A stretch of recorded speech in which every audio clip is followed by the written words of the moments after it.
Grim. What are we gonna do? Grim. That's how it looks. I'll take Grim right now. I am the Grim Reaper. Bit grim. The bosses are good. And make it grim. A grim tale indeed. It's a little grim. Meaningless and grim. It's the Grim. It's Grim. Pretty grim, huh? Things look grim.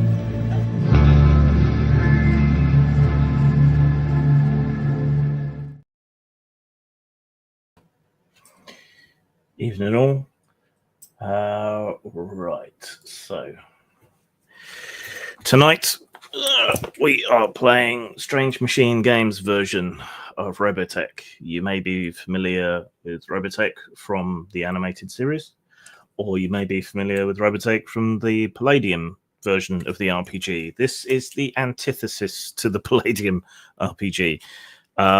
It's possibly gone too far the other way. I guess we're going to find out, really.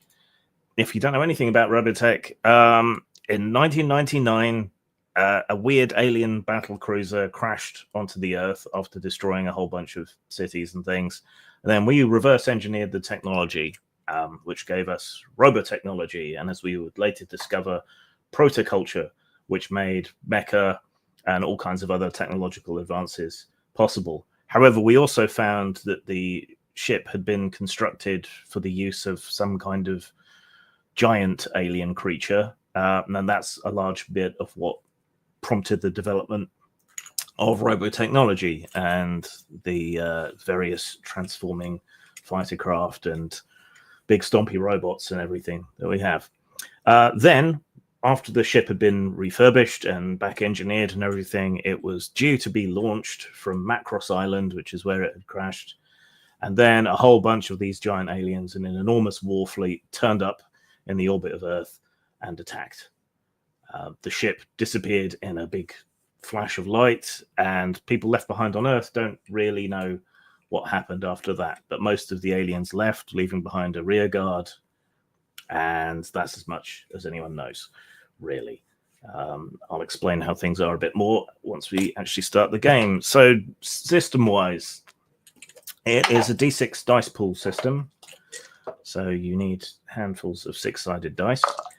Characters are very, very sort of loosely defined by a series of skills that are really a bit more like traits, but they're a bit more defined than you would get in something like, say, Fate, I guess.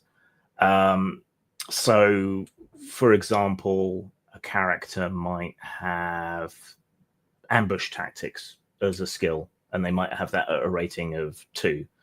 So if the situation that they're in meets that sort of definition, that's when you can tap into that sort of skill.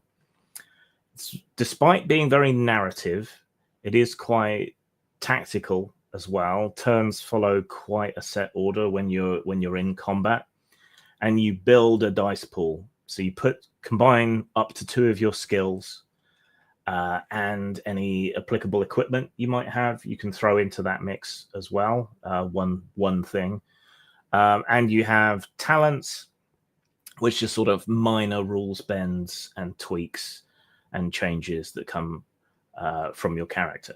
So one example might be timed shot. So one time while you're engaged with an enemy, you can choose the location that you hit and damage. So you could choose to blow off one of their thrusters or whatever. Provided you hit and do damage, you can then invoke your timed shot capability. So that's one example. Others might give you bonus dice or take them away, or give you a slight positive edge towards success or a slight negative edge away from success. When you roll your dice pool, generally speaking, you're looking for 5s and 6s. If things are tilted in your favor, 4, 5s and 6s. If things are tilted against you, 5 or 6, but 6s normally count as 2 successes. But if things are tilted against you, they only count as 1. You also, to complicate matters, have a thing called burnout, which is usually 5 for a starting character. If you use more than 5 dice on a particular part of an action, then you start gaining stress. You can also get stress through drama, and drama is your personal entanglements, enmities, and so on, the kind of soap opera aspect of a lot of anime series. There's an optional rule that the more drama you're tangled up in, the harder you are to kill, which is interesting. I guess it's like literal plot armor, but that's quite a good sort of emulation thing. So say our hypothetical fighter pilot was engaged with a bunch of Zentradi battle pods. He might fly out through a building in fighter mode, having been in robot mode. So it's switched modes. He's using that for additional maneuverability or speed to hit them faster. So he might have his ambush tactics. That would give him 2 dice.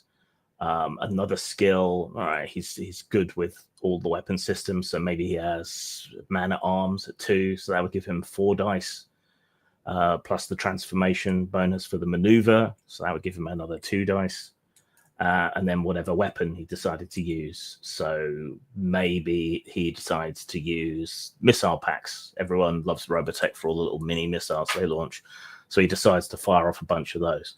So that would end up with him with 9 dice total. Now, he could use all of that to attack, but that would cause him stress and fatigue, a lot of it. Or he could split between defense and attack. So maybe we save 4 for defense because we need to use those maneuvers from the jets, and we leave the 5 for the attack. We roll then, count off the successes, cross-reference with the weapon, work out how much damage you do. It is easier than it sounds, at least I hope so. I ran through a couple of trial combats earlier. But let's bring in the players. Shoot. Down to happy stay, but 3 players should be enough, I hope. How are we all doing, gentlemen? How do?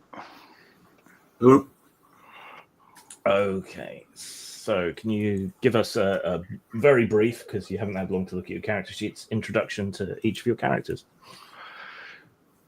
Rena, the ears Starling, comms officer, product of a rigorous sort of scientific family. She thinks that the epithet "the ears" refers to her kind of skill and facility with comms and communication. She doesn't realize that everybody else in the fleet, for everybody else, it's just a reference to Spock, because she's just a cruel term would be to call her an ice maiden, shall we say. She's unflappable would be a charming way of putting it, but actually she's almost sort of autistic. So yeah, there we go. Who wants to go next? I can go, I guess. Go for it.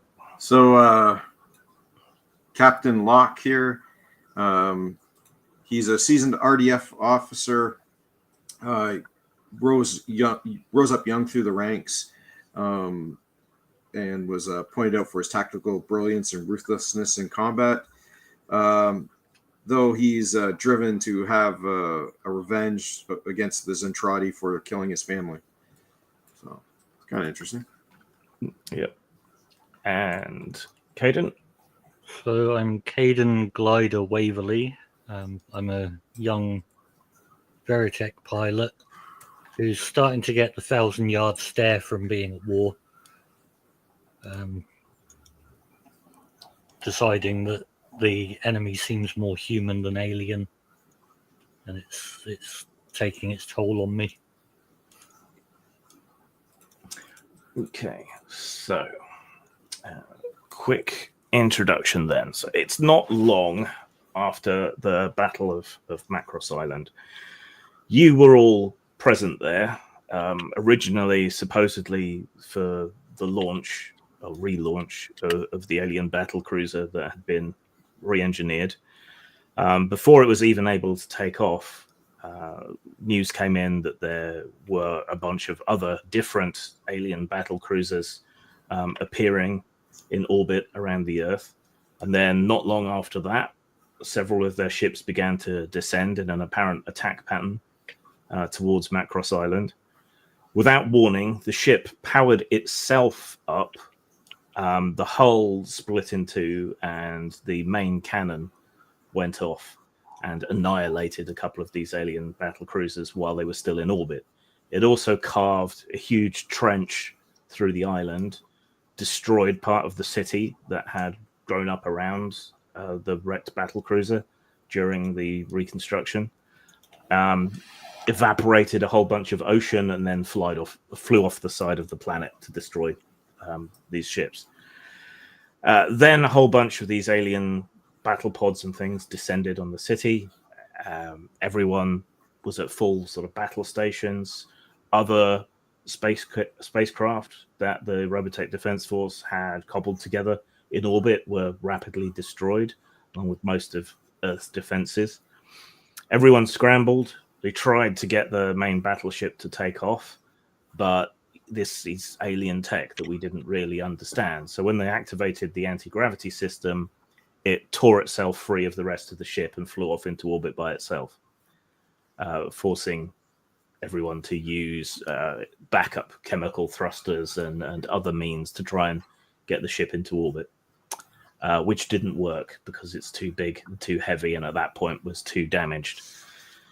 They then took the drastic choice of, well, you don't know exactly what happened then. You were outside fighting, but there was a sudden bright flash of light and the battleship disappeared. Most of the island disappeared.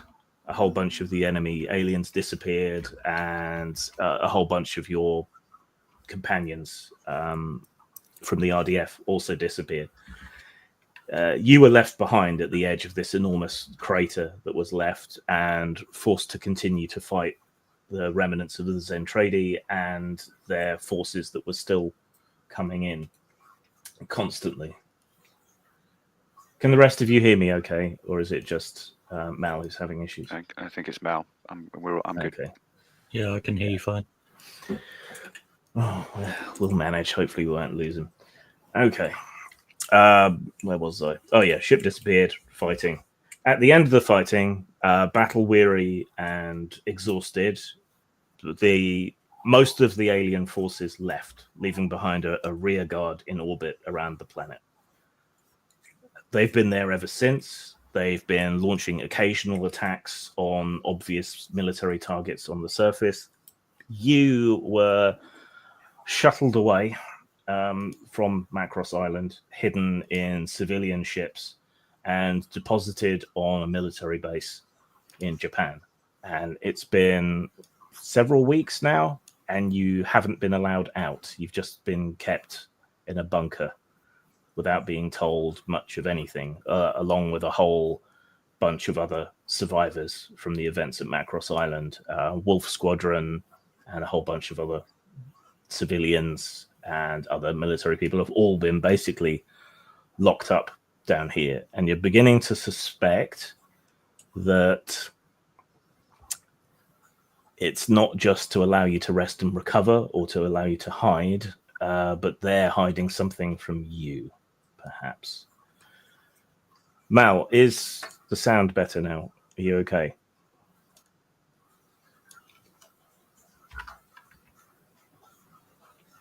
Or have we lost him?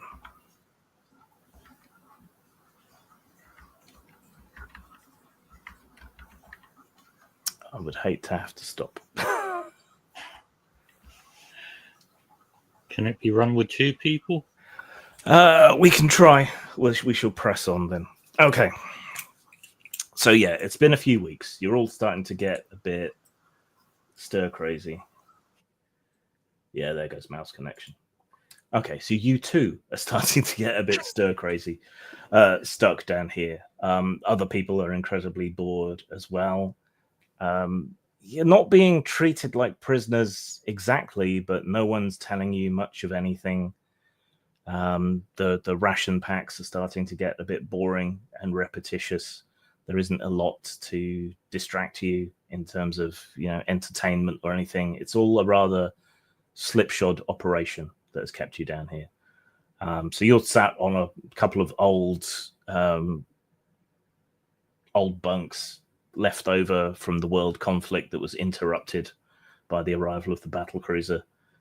And yeah, you're bored and fed up with not being told anything. So what do you want to do?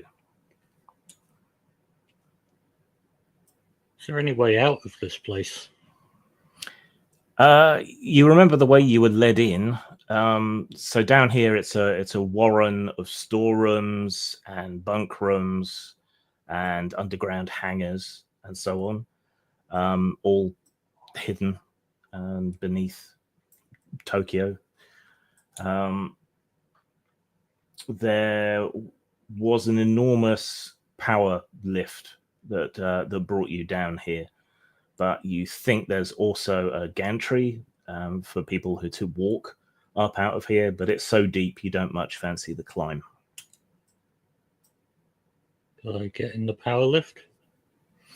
Okay, you get up, leave your bunk, leave Rena behind, make your way through the warren, and up to where the main entrance is. So there's the huge cargo lift there, and the sort of side section for the metal gantry stairs.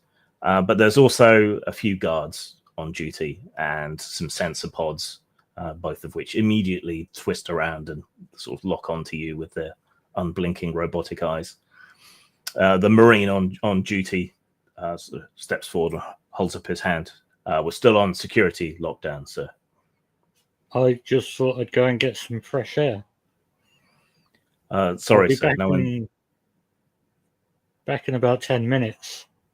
Sorry, sir. No one's allowed up to the surface at this time. Do you know why that is? We're still under threat, sir. The alien forces are still in orbit. We're hoping they'll leave eventually. We're just trying to not do anything to upset them, sir. So we're trying appeasement. We don't have any lines of communication, as far as I'm aware, sir. But for the time being, we want to make sure we protect what forces we have left. That would be you, sir. That's as much as I'm allowed to tell you. That's as much as I know, to be honest. How can we fight them if we're down here? How can you fight them if we're dead? At least that's what the officer's been telling me, sir. Please return to your bunk. Okay, I'll return to the bunk. Okay. Yeah, a few of the other pilots and soldiers, they've divided themselves into two teams, shoved a bunch of bunks against the walls, and have sort of improvised five-a-side football. Where they got the ball from, you don't know, but it's Destroid pilots versus Veritech pilots. So every now and again, a ragged cheer goes up. What's the ears doing? She's laying on her bunk. She's rigged up. She's on the bottom bunk, so she's got a kind of mattress thing above her, to which she has actually rigged up a series of fairy lights, which, if you were astronomically minded, you would recognize it as a sort of an approximation of the night sky. And she's looking balefully at a sort of silver packet of MRE, jalapeno and cheese. Looks up as Caden comes back in. You didn't get your walk then? They wouldn't let me out. Mm-hmm. Do you have any peanut butter? They keep giving me jalapeno and cheese. I'll check my ration pack. Grim, do I have any peanut butter? Yes, you do. Someone on the nearby bunk very sort of agitatedly says, jalapeno. Mm-hmm. Mm-hmm. She'll, if Caden sort of thrusts the packet in her direction, she'll eagerly swap, tear it open, push it down. Wolf it down. Technically not a nut at all, a legume. We need to find a way out of this place. The jalapeno corrector leans over the side of his top bunk and looks down at you. Pretty sure that would be treason, Caden. But just letting the aliens win is treason, surely. What do we know? We're just pilots and grunts. Yeah, let the brass worry about that shit. If they want to keep us safe underground and keep us fed, yeah, it's all good. What happens when the food runs out down here? What if there's nothing left up there? Well, I guess I don't know. We just got to trust the brass. Trust the brass. He continues chanting it to himself like a mantra as he rolls back onto his bunk and pulls the blanket over his head. Are there any kind of internal broadcast comms in this complex? Yeah, there's speakers for announcements, and you're woken up every morning by a sort of blaring alarm coming out of the tannoy system. And do we know of any anywhere or anyone who is likely to be receiving transmissions from the surface? There should. Well, let me just look at your character sheet. Let's try a skill roll just so we know how it works. So you want to try and find out if there's a comms room or something and where it would be. Correct. Basically. Yeah. Okay, so let's look at your character sheet. Right. So, do you have any skills that are applicable? Tradecraft, science, scanning sweep. All of those would be applicable. So you get to choose 2 skills and combine them together. Scanning sweep seems to make sense, particularly if we have like, do we have like wrist comms or something? Is this a thing? I'm trying to remember from the series. The helmets certainly have comms in them, but your helmets have been taken away from you. So you did have. No, rich people probably have cell phone equivalents.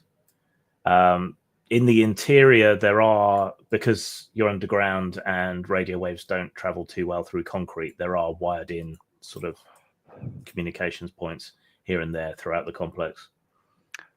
But I do have a science kit, right? Yeah. Now, presumably, since I'm a kind of comms expert, that's going to contain things like, things to measure resistance, current passing through, and also presumably signals as well. So actually, all we need access to would be perhaps a cable. Yeah. Because then you could work out what traffic is going down this cable. Yeah. So that being the case, let us try. Can we try science and scanning with the science kit? Yeah. So the science kit is what allows you to do that. So that's the bonus that it applies here, because you need the technology to do that. Yep. So that gives you 7 dice in total. 7. Right. And so normally you need a 5 or a 6, and 6s count as 2 successes. But since you've got the science kit, and that's kind of slightly overkill, I'm going to say 4 5s and 6s are successes. 4 5s. Do you? Go ahead. You're just a sec.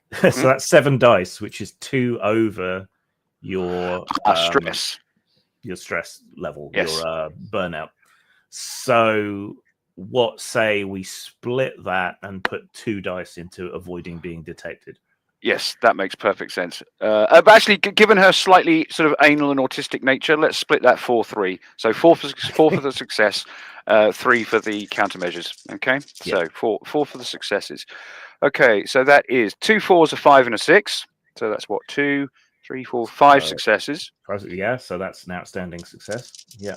And for the countermeasures, I'm rolling 3 dice, a 5, a 3, and a 2. So that's one success, I think. Success. Yeah. but no one's really going to be expecting anyone inside here to be tapping into the comms. So you didn't fail. That's good enough for me. The standard difficulty most of the time is that you need 2 successes to succeed at something. If it's challenging. All right. So with some of the other troops providing a bit of cover because they want to know what's going on, and the guards are watching the football game, so that gives you a good bit of cover there as well. You wander up to one of the comms panels and sort of discreetly open it up and start poking around its innards with your various electronic sciencey gubbins and widgets. A few sparks and a burnt thumb later, you've managed to track down where in the complex the communications suite is. As you say, you're quite autistic about these things, probably have a very good memory, so you can sort of superimpose the circuit diagram on top of the layout you've got mapped in your head. So yeah, you can figure out where it is. But with that many successes, not only do you manage to figure that out, but you're able to tap in to the incoming and outgoing comms traffic that is going on. So you can actually listen in here a bit if you want. Well, that was the goal anyway. But yes, okay. So that's very handy. Okay. I don't imagine we're going to pick up much because if they've got any sense, it'll all be massively end-to-end encrypted if it's kind of anything sensitive. But you can often get little bits of traffic, trivial stuff about, rotation of guards, how much food and water we need this week, next week, blah, blah, blah. So what I'm looking for is any kind of context clues as to what the actual fuck is going on here. Okay. So what I'll do is, so you've got an asset, basically an equipment kit, which is intelligence on the guard movements and stuff. So if you two decide to try and escape, you can tap into that for adding to your dice pool. We'll say it's worth 3 dice. So make a note of that somewhere.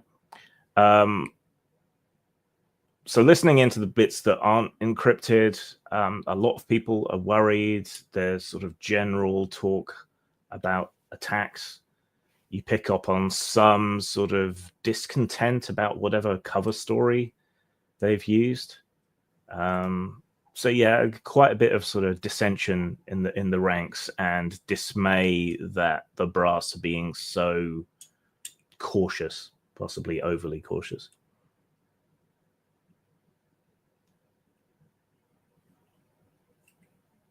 To get more, you'd have to get to the comms room where stuff is actually decoded.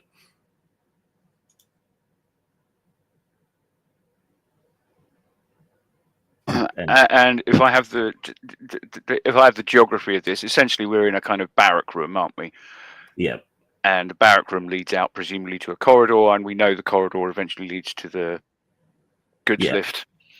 Think Stargate SG-1, but bigger, and if they could afford more sets.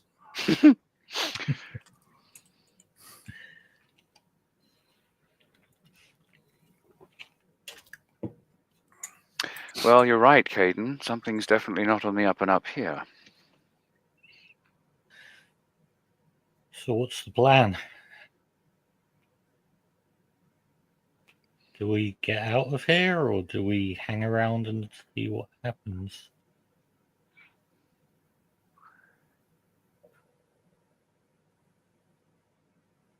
Doesn't look like those. We've been here, you said? Few weeks. Yeah. That's long enough to know that these guards aren't going anywhere. I mean, they might be getting a little bit complacent after that amount of time, but... Yeah. I don't see any easy way to... well, now, hang on a second. Let me just look at my talents here. Do they have any Robotech down here? There's the robot that brings around your meals, utilizes robotechnology. Okay. Make use of that somehow. I was thinking more like something we could use to fly out or weapons or something. But So you are a trainer for pilots primarily. I think if you look at your mech, it's one of the trainer ones. So you haven't just been working on Macross Island. You were just there for the launch day ceremony. You've worked out here, and you know that this bunker complex does have hangars where presumably any surviving Veritechs and Battloids and vehicles are being stored. So if you can find out where those are and get access to them, then in theory you could get out. they'd have like a way out there as well that isn't going up the lift. Yeah, there should be a way to either fly out or be lifted out. Could I look for them? I don't know how long it would. I mean, this is a huge bunker, so yeah, it's a looking for sprawling them bunker might take a complex. while. Yeah, and the guards probably wouldn't let you into those sections for exactly the reasons you're thinking of going there. I'm just going to make sure everything's maintained, because at some point we're going to need to use it. I'm not planning on flying it out. Okay. Yeah, so you head off in that direction as best as you remember it, but you don't get too far before another small squad of Marines stops you. Sorry, sir, the storage bays and the launch bays are off limits at the moment. Why is that? Everything's powered down. We're on sort of silent running, trying to avoid you-know-who. If you don't start the engines up every now and again, then you end up with problems with them. Well, as far as I know, sir, everything's been mothballed. There are technicians on duty, though, so hopefully everything's fine. Can we at least go and have a look? You can come with us. We obviously can't do anything if you're with us. All right, let's see about persuading this guy. So, do you have any skills that are suitable for that? Smooth method, I guess, and luck. Just asking. So that would give you 8 dice, but that would risk burnout. So roll 5 dice to try and persuade this guy. I'm going to say he's a bit of a stick in the mud, so you need 2 successes at least. So you need 5s or 6s. 5s are 1 success, 6s are 2.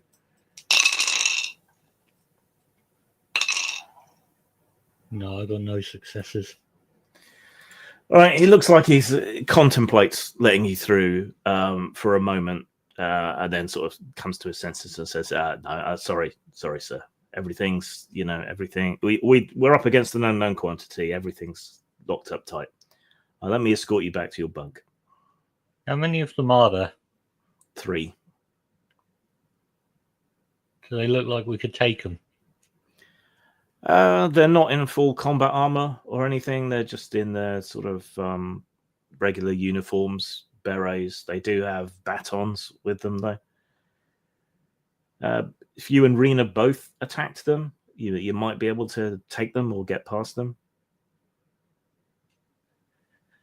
Could I try and swipe the baton off one of them? Just to be clear, I'm not there. Do you still want to try? If it's just me against 3 of them, then probably... You are a hero, though. True. They might be reluctant to beat me too hard, so I'll try and swipe the baton off one of them. Okay. So it's still not squad level tactics or anything, and you're kind of taking them by surprise. So trying to grab the baton. Let's see. I'm assuming I don't have my combat knives. They wouldn't take that off you because they wouldn't think you're going to attack anybody. So, ambush. Kill them, do I? No, ambush because they're not expecting you to attack them.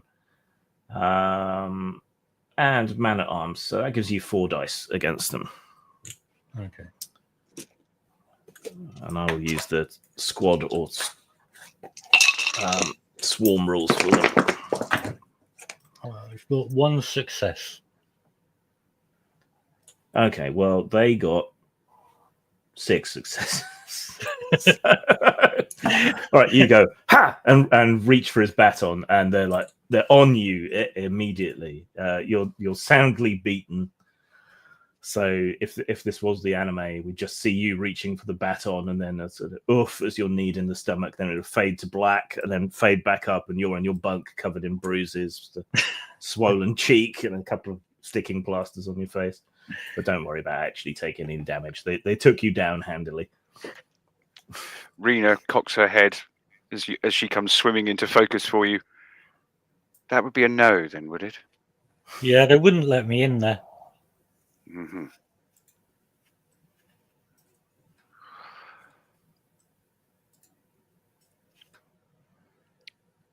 Well, I'm not an expert on this sort of thing, but it seems to me that what we need is something in the way of a diversion.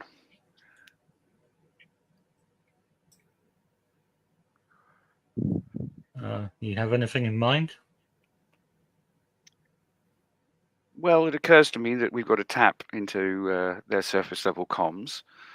We can also run traces for their circuitry diagrams and things like that. I'm sure that what with everybody relying as much as they do on machines these days, if a machine tells them there's something wrong, I dare say they'll react.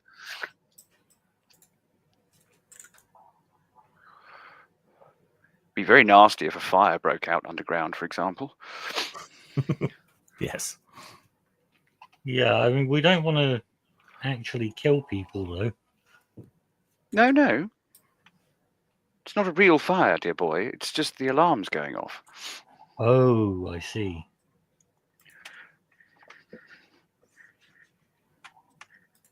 So do you want to try and set off a false alarm then? Yes, that's probably the safest, because if anything more than that is likely to kick off an enhanced security presence rather than a kind of baffled and confused one. So yes, that's probably the method. All right. Shoot the smoke detector with a laser pistol? Yeah, you just tell the smoke detector to go off. Yeah. Or tell several random smoke detectors in various places to go off. Exactly. Are you thinking of hacking it then? Yeah.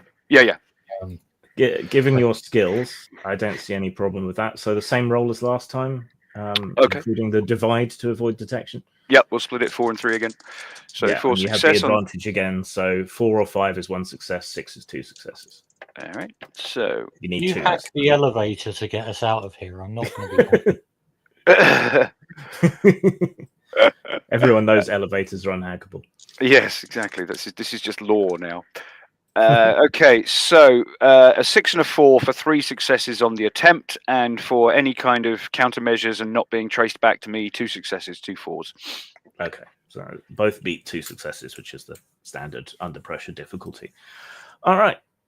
So yeah, you sort of tinker around, short out a few circuits, bridge a few spark gaps, and a couple of alarms seem to go off in different areas of the whole place. And the few guards that are on duty sort of suddenly spring to life as if they've had their switches turned on, and grab fire extinguishers and run off in different directions. Everyone is confused. There are flashing lights going off, sirens. Where do you want to head? Pick up a fire extinguisher so I look like I'm part of the team effort. Well, I think you said that Caden had been in a facility like this before, so he's more likely to know his way around in terms of getting to where he wants to go, so I will let him lead. All right. Whether he wants to go to the elevator or to the hangars, his call. I think we'll go to the hangars, because if we're going to go outside, we're going to need weapons capable of dealing with the aliens out there. Someone's got to fight them. So let's see.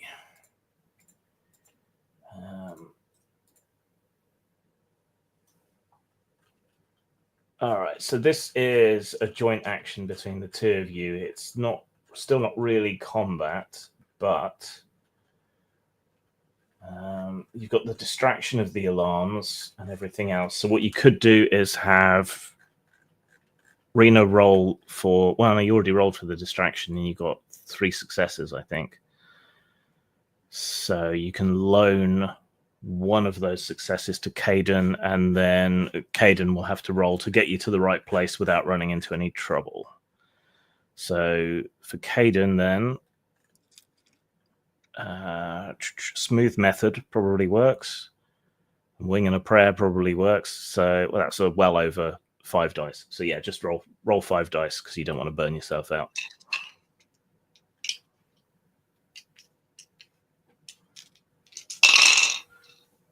Two sixes. So that's 4 successes. Okay, so between the distraction and everything else, you're able to scurry through the corridors past Marines running in all directions and other personnel running around with fire extinguishers. And eventually you arrive at the armored door that leads you in to the base. There's a bunch of Veritechs and Destroids all stood here in Battloid mode. So they all just look like big chonky robots. There's also a bunch of vehicles, and there's another massive lift, which is capable of lifting dozens of these mecha at a time up to the surface. But everything is currently shut down and mothballed. Okay. Ears, do you know how to fly? Or pilot, whatever you call it. These things? Good question. Ground vehicles I have.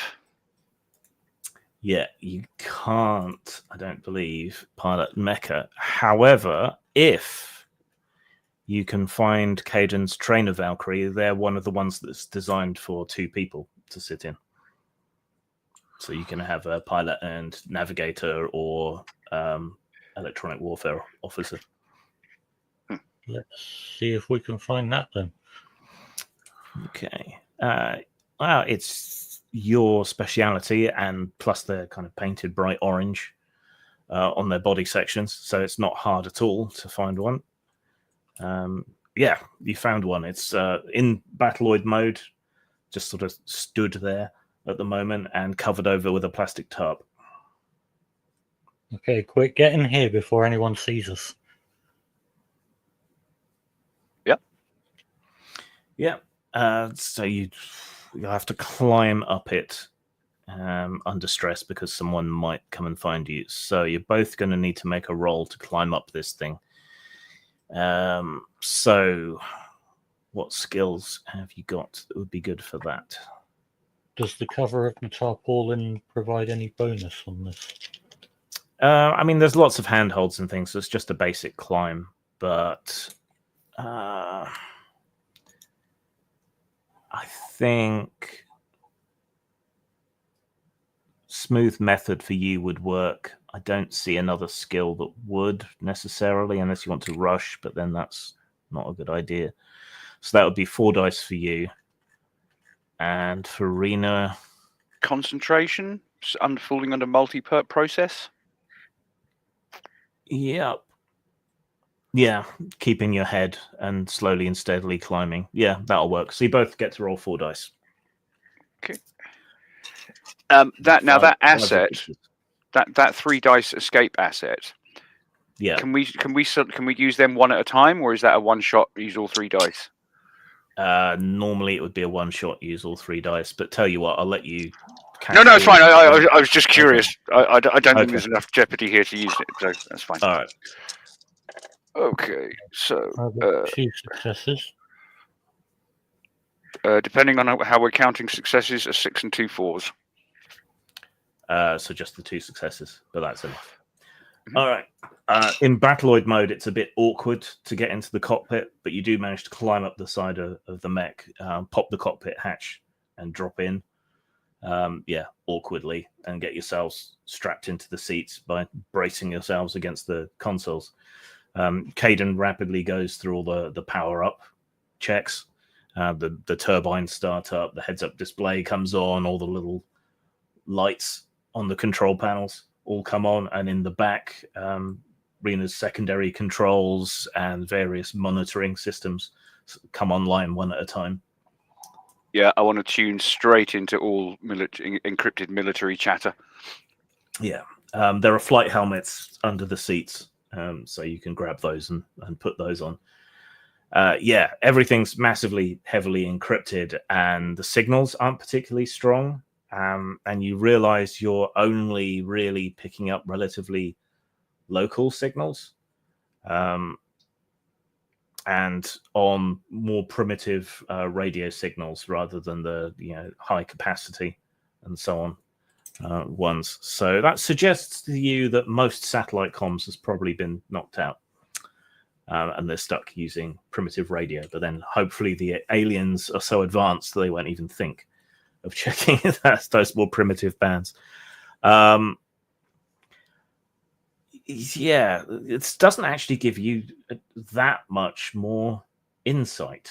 That's a lot of insight right there. Yeah. Okay, so I'm going to assume that these hangars are secured, but they're going to be secured. Presumably, there'll be a transponder on this vehicle that will allow it to broadcast to open the hatches, as it were. Yeah. Everything's now powered up, Caden. Okay, let's get out of here. Green lights across the board, and even though this is a trainer mech, it's fully armed. Gun pod's fully loaded. Missiles are fully loaded. It's good to go. Yeah, let's take it out the door. Okay, you rip the tarp off and stamp across the concrete towards the lift. You're about halfway there when a bunch of Marines who now look tiny from up here come scurrying in your way, sort of waving with their hands, and you can barely hear them shouting something, which is probably stop. Is the robot thing capable of giving them the finger? Yes, it does have I'm hands. gonna stop, do that, and then carry on going. Okay, they scatter out of your way. And then over your headsets, there's a loud whistle, and then a rather angry voice comes across. This is Base Commander Richter. Who is that absconding with one of my mecha? I'm going to take the helmet off and just carry on going. Is Rena going to say anything?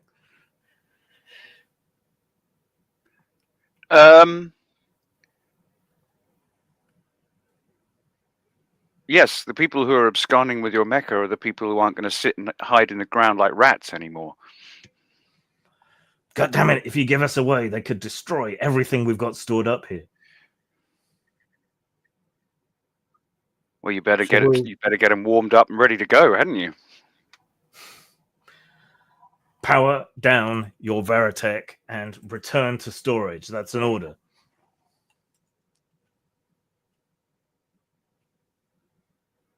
Oh, I'm sorry. I can't. Sorry, I'm going into a tunnel. I'm on the mobile. Yeah, I presumably you switch off the comms. I will switch them off so that I can hear what he's saying, but I'm not going to be broadcasting back anything at this point. Yeah. I'm sure it'll just be a stream of invective and, you know. Yeah, you reach the enormous lift, and your system flags up that you're in communication linkage with it, so you can command it to take you to the surface now if you want.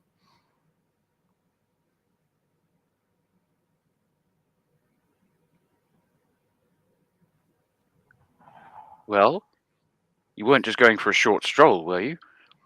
No, we're getting out of here. Okay. Your Veritech handshakes with the lift, and it begins making loud, big machinery warning noises. And you stand clear, and then starts very sort of slowly grinding up towards the surface on enormous cogs, like the lift in Akira. You see other people scurrying into destroids and other mechs, trying to power them up to pursue you, but you've got enough of a head start that they really don't have any chance, and they'll have to wait for the lift to come back down again anyway. All right. So for several long, agonizing minutes, you grind up towards the surface, and then above you, great big gates open up, starting up with just a little slit, and bright sunlight comes down through it. You see dust moving in it as you continue to climb up towards the surface. Do we get elevator music while it's going up?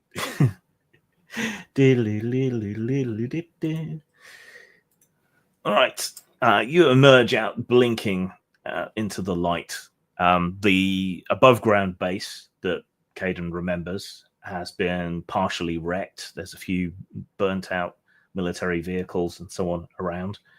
As your eyes adjust to the light, you also realize that there's a handful of other Veritechs surrounding you with their gun pods out. Rena hears over the radio, because she's still got her helmet on. Hold there, you're not in trouble. I want to make you an offer.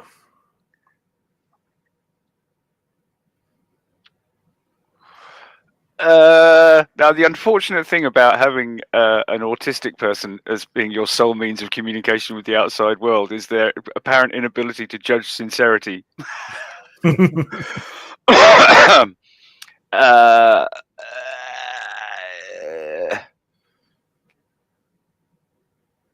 Has she got anything that...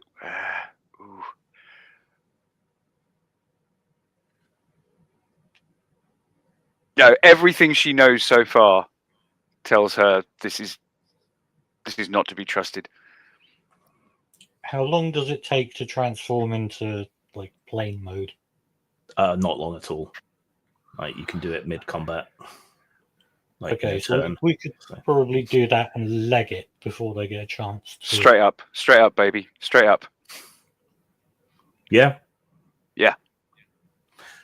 Okay, so you crouch, leap into the air, slide the transformation, and the robot shifts, twists, the wings pop out, and you thrust on afterburners straight up into the air. The other Veritechs are knocked back for a moment and then hurriedly transform and take off after you. Okay, 1 second.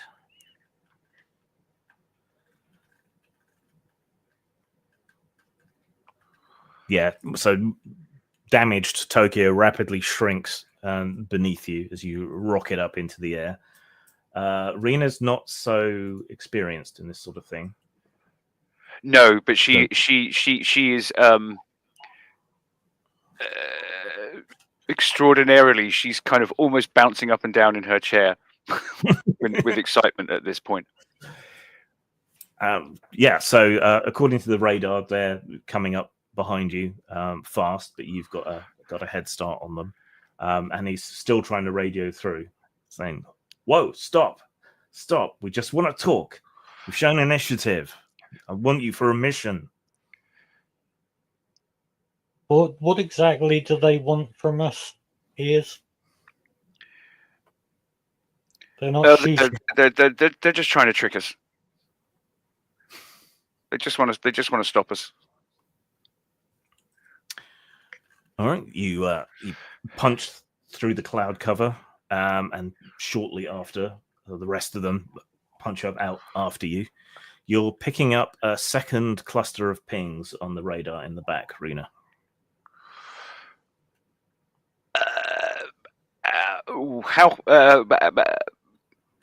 See, what Rena's the only thing that Rena's thinking about now is that she's so close to seeing the stars.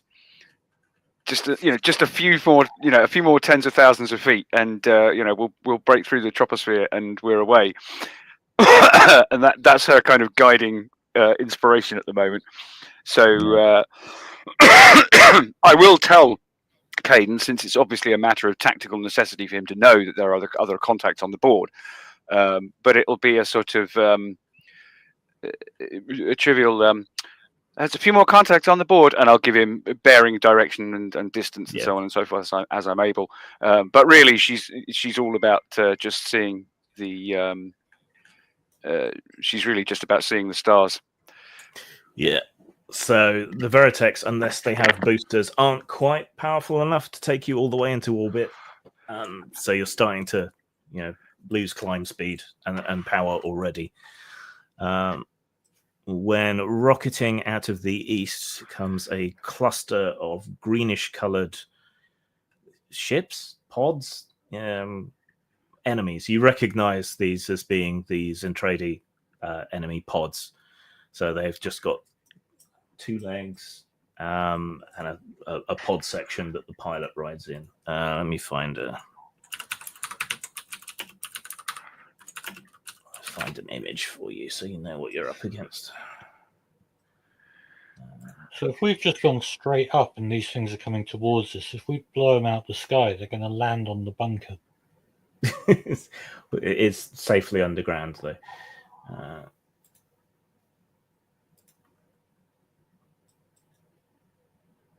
How do I display stuff on here? I don't think I've done it before. I'll just give you guys the link.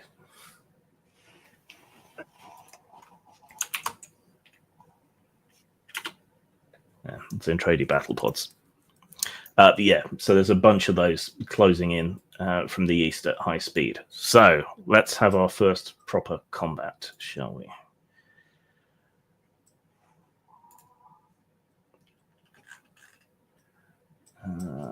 All right. So combat challenges.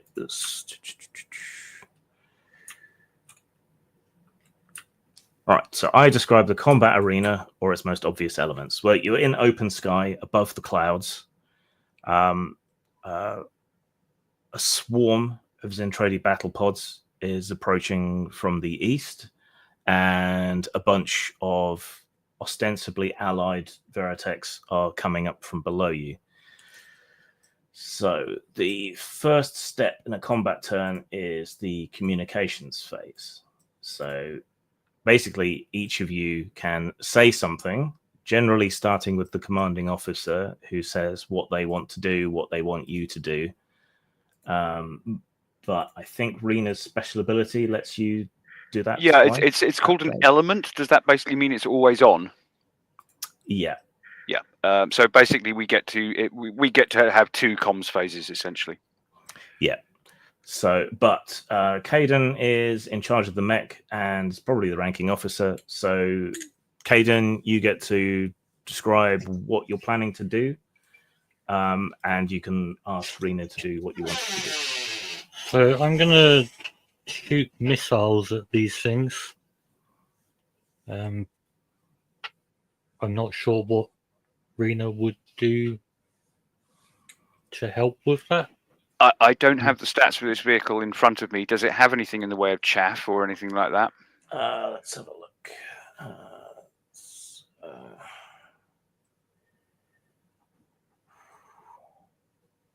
Head laser, missile hardpoints, detachable cockpit, can transform between Battloid Fighter and Guardian mode, forward-looking targeting array of sensors, which provide a +1 bonus. So you could help with the targeting. Yep, sure. Yeah, so you could scan and help single out targets and lock weapons on. So that's how you could assist. Okay, so we had Caden say, "This is what I'm going to do. I'm going to launch a battery of missiles at these things." Rena says, "Okay, I can help you lock on, get more hits." Does Caden want to plan anything else or change the plan at all? I don't think so. It seems like seems like the plan. Okay. Rena, want to offer any other? I'm going to suggest that we change course and lead these aliens back towards the other Earth forces that are pursuing us, so that they, it's a kind of collision course, so they have to deal with each other. and then we escape. Okay. So actions are now kind of locked in. You don't have the drop on the enemy, but we'll let you go first anyway. It just means you're not unopposed. Right. So next is supporting actions. So for Rena, it's a support action. So you'll roll and you can then add successes onto Caden's roll for attack, probably. So Okay, so skill. ironclad strategy, planning, and execution. Yep. To kind of try and lock in a plot for these missiles based on the trajectory of the approaching enemy, and presumably that would include some kind of use of scanners and or something like that. Yep. So scanning sweep. So Scanning sweep and ironclad strategy, 7 dice. +1 for the sensors. 8. So Split it 8. 4 and split it 4 and 4. So do some throw up some jamming as well. Yep. Okay, so you'll roll 4 dice for the assisted targeting, and then 4 dice jamming. Yep. Gotcha. Okay, so depending on how we're counting successes, a 5 and a 4 on the targeting. So 1 success. Yep. And on jamming and countermeasures, a 6, a 5, and a 4. So 3 successes. Okay. So that's the support phase for you. Now, operations phase, which is attacking, defending, and redirecting. So, I think this would be a lot smoother once you get used to the system. But yeah, so Caden, you want to launch your missiles. So that's 1 use of the missiles used up. So you've got 1 more. But that gives you 3 extra dice to attack. So what skills do you want to combine here? So precise targeting. Yeah. That's so that's 2 dice. I haven't got the drop of them, so I can't use ambush tactics. No. Man at arms. Oh. Yeah. Okay, so man at arms and precise targeting. So that's 4 plus 3 for the missiles. So that's 7 dice. Split those between attack and defense. How do you want to split them? I will have 5 on attack and 2 on defense, I think. I think I'm doing that slightly wrong, but I'm not going to correct it now. Okay. All right, roll those dice. Tell me how many successes you get. 1 success. It's for the attack, yeah? Yeah. And for the defend? No successes. Okay, so after the bonuses, that gives you 2 to attack and 3 to defend. Welcome back. Uh-huh. All right. Now, the Zentradi battle pods get their actions, so they just open fire.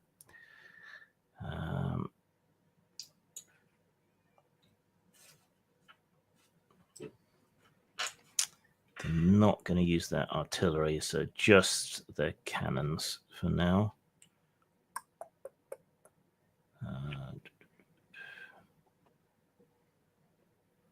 Is there anything else they can use?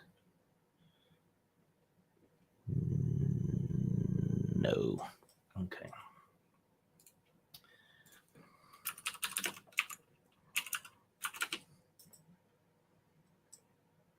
One, 2, 3, 4, 5, 6, 7. 7 successes in total.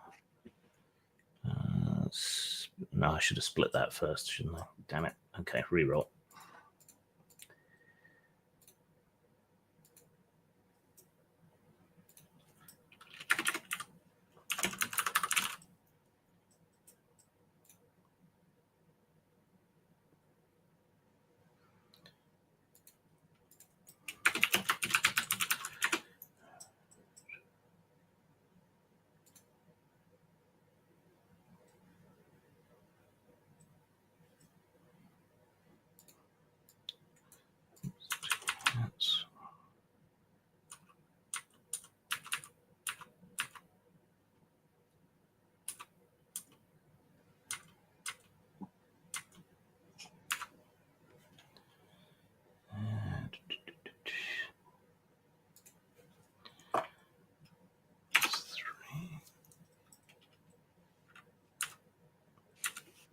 Okay, you are not struck at all, despite all the beams and lasers coming around you. Your cluster of missiles goes off, arches through the sky, slams into the swarm, and you see one of the pods broken and smashed, tumbling down out of the air. Your friends in the other Veritex come sort of hurtling up underneath, opening fire, and take out another one of the pods, which also which breaks up, and you see one of its burning legs spinning off and flying through the air. But you were not hit. So, next turn. Over the radio, Rena can hear the commander of the Black Veritex, sort of shouting at you, join our formation. We can cover you.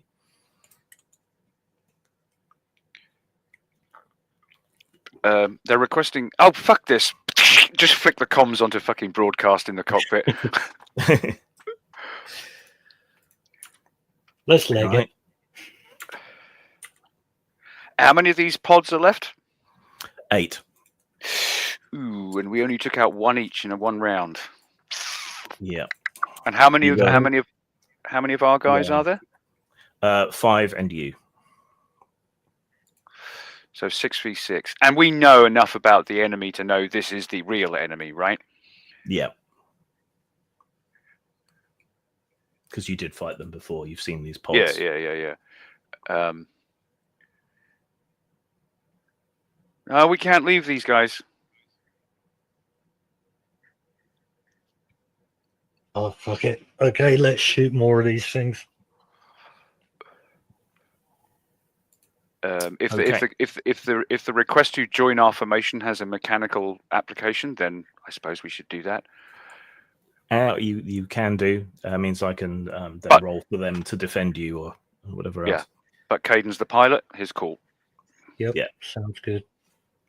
Okay. I guess that counts as your communications phase then. All right. So support phase. So that's Rena again, probably. Yes, I think probably as before, unless anything changes by virtue of being part of a squad. No, they're going to use their craft to kind of shield you guys. That's what they're going to do. So, righty-ho. So same as before. So for aiding missile fire. Yeah. A 6, a 4, and a pair of 3s. So 2 successes. Yeah. And for electronic countermeasures and so on and so forth. Ooh, that's not so good. A 1-4, so maybe 1 success. No successes. No successes. Okay, fine. No successes. Yeah. I guess the exploding pods have filled the air with scraps and have kind of screwed you up a bit. Right. So that's the support phase done. The other Veritex move to try and shield you, which gives you a bonus to defense. And then you fire off missiles again, yeah? Yeah, so according to the character sheet, it started with 3, fired 1. Yeah, so you got down another one. All right. And what about maneuvers and so on? I'm going to use these other guys as cover if they're trying to protect us. Maybe they're the good guys. So you get 3 dice for the missiles. Which skills do you want to combine? So it will be the man-at-arms and precise targeting again. Yeah, so that's a total of 7 dice. Yep. So maybe with them protecting you, you can afford to go a bit more all out on the attack. So maybe do 5 and 2 this time. Yeah, I think that's what I did last time. Okay. Just stuck it rolling. Go No for it. successes. No successes. Okay. And for the defense? 1 success. Okay. So with the bonuses, that's 3 to attack, 2 to defend. The allied Veritex attack for a further 2 successes. So that takes the attack score for your side up to 5. And the enemy battle pods split And between can I defense use and a heroic move for this?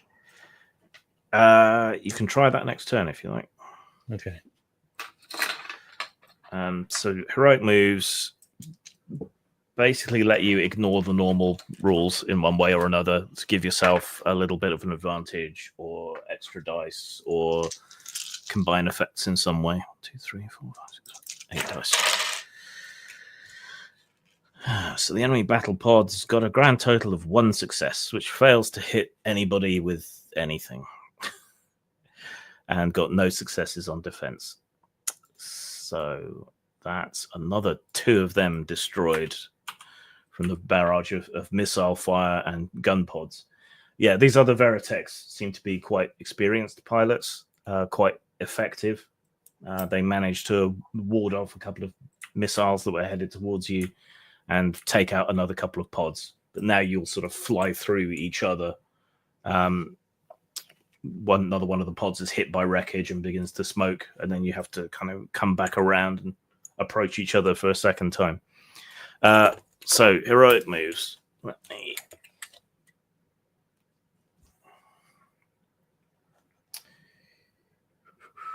heroic moves. So yeah, you get 1 heroic move for free during a session, and you can have other ones, but you get drama in exchange of some kind, like maybe an enemy ace takes an interest in you, or your girlfriend calls at an inconvenient time, or whatever. Right, heroic moves. As a hero, you have luck, experience, and moxie on your side. You're able to pull through when others fall back. You're able to succeed when others fail. You're able to survive when others die. All heroes and villains are able to create heroic moves. Move occurs when you spend your heroic move point. Doing so allows you to change the world or environment in a way that benefits you in a meaningful and heroic way. So you can use your move or create drama. You can use heroic moves to create area effects, to reposition, so move something else or move yourself into an advantageous position, to apply a modifier negatively to an enemy or positively to you, to get something done quickly, to temporarily reactivate a broken system, to gain a contact or ally. You can do extra damage, but not against enemy heroes. So these things we're fighting aren't heroes, are they? Yeah. So there's an example here. You're playing a spy or on a mission to steal information from the enemy. You're sneaking through the enemy ship and come across a couple of guards. You decide to use the ambush tactics and infiltration skills together to create a heroic move. The goal is to surprise the guards and knock them out before they can call for help. The GM agrees that this is a good idea. They set the challenge at 4 successes. This move bypasses the standard combat procedure and produces a result that is not covered in the standard rules. So, yeah, allows you to bypass a whole bunch of stuff. So can I attempt to shoot with the gun pod and the remaining mini missile? To combine everything into one, so alpha strike. Yeah.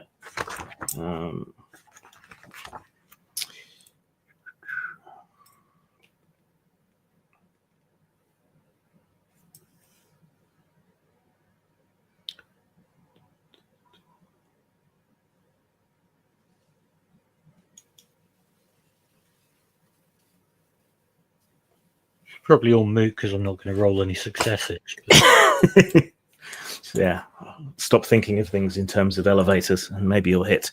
All right, so communications phase then. So Caden, what's the plan? The plan is hit them with everything we got. Yep. If you transform into robot mode, you'll get a bonus to your attack as well, which you can tap into. Yeah, let's do that. Can we still fly?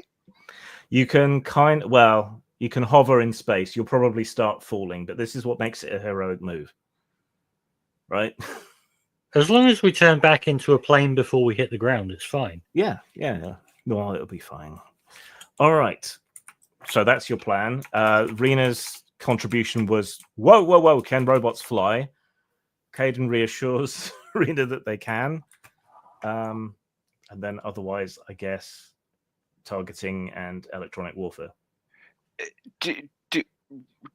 What do we know about the kind of tactical awareness of these aliens? Are they, for example, if they saw our little thing, now bearing in mind our little thing is just like they must know it's basically a training glider, right? Yeah.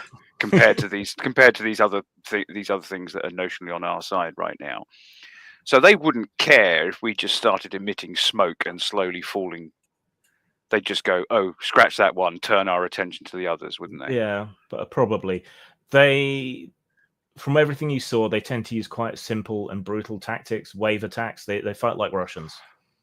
Right. Okay. Fair enough. So yeah, they're going to ignore. They'll just regard us as out of action and ignore us. They won't sort of hone in and try and target Russians. Okay. Fair enough. All right. That obviates what I was going to say next. So my second comms phase is.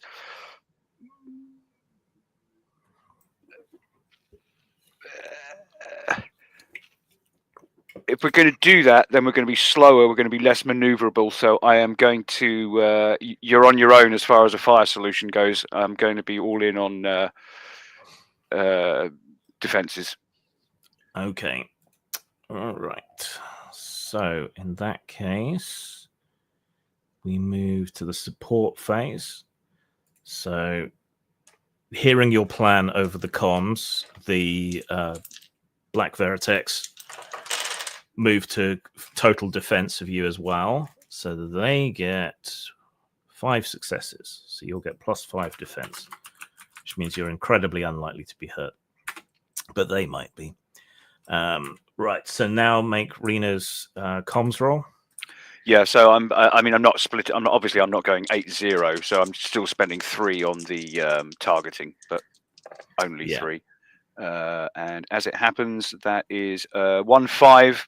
I think there's a 5 as a success in this situation. Yeah. So it's 1 success, and then for the defenses, after all that, that's a slightly. I'm starting to see a slightly strange thing with the mechanics of this, which is no successes at all. So the thing I wanted to do most, I didn't do at all, and the thing I didn't care about, I did. Okay, cool. Yeah, you got in a panic, but luckily for you, the allied Veritex have moved to defend you. Okay, so now then it's Caden's rolls. So basically all-out attack, wasn't it? Yeah. So I think transforming into a robot at high altitude is probably fairly surprising. Not so much in space, but here it is. So you could use ambush tactics if you want, or flash move. I think probably flash move and wing and a prayer would work for you. So that's 7 dice. So maybe go 2 defense just in case. 5 for attack, and I've just looked it up as well, and the systems don't count towards your stress, so we can give you another 3 for the last lot of missiles and add in an extra 1 for the gun pod, and you get 2 dice for being in battleoid mode. So 2 dice for defense and 10 for attack. Can I just put everything in attack? You can, but you'd get 2 points of stress or fatigue, actually, which is a form of stress. Yeah, that's fine. I just want to actually hit something. Okay, so all 12 dice to attack then. Yeah.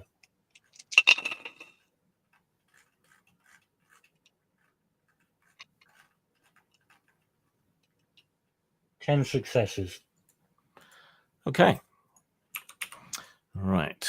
The other Veritex were all on defense, but the enemy attacks. That's 3 successes to attack, which doesn't get through the defenses. 2 to defend, which drops those to 8.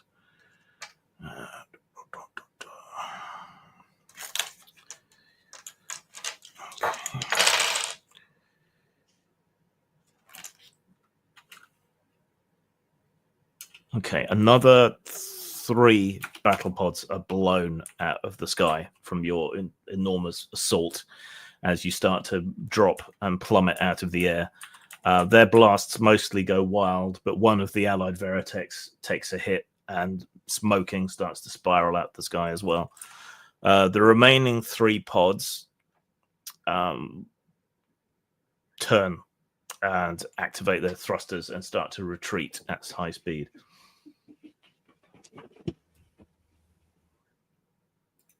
We better shoot him in the back.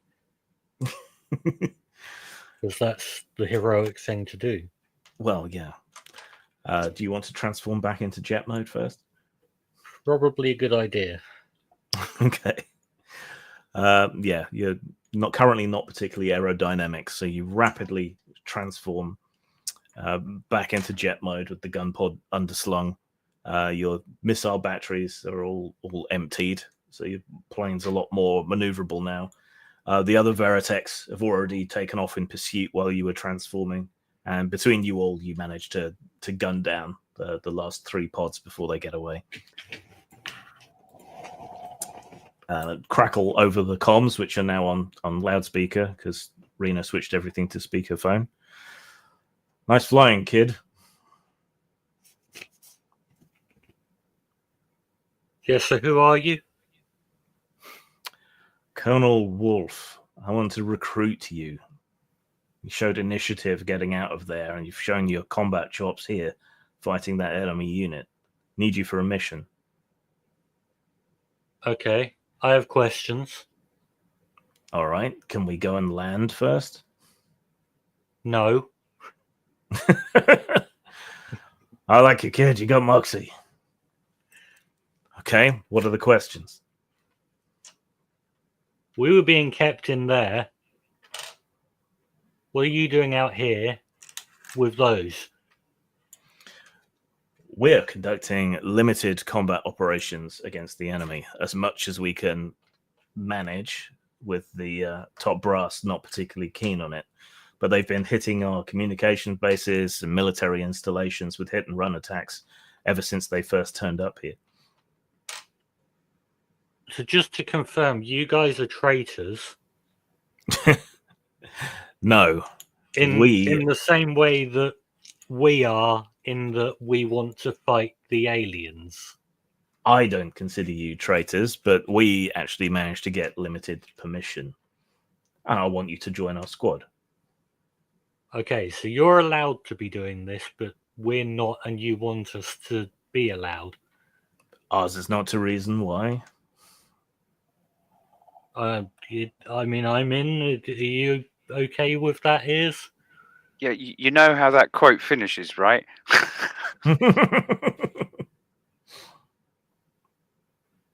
All right. Well, if you're in, follow my transponder link.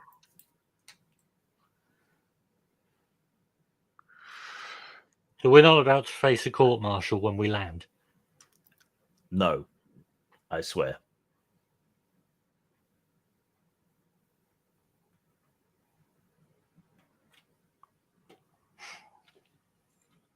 Okay, I guess we follow them. Okay. Right. So you descend down through the cloud layer and follow them down to a small civilian airfield, which they seem to be currently operating out of. As they descend, they switch into Guardian mode, which is basically a half of a plane, but with legs and arms, and use that mode to land because it's more maneuverable and can kind of semi-hover.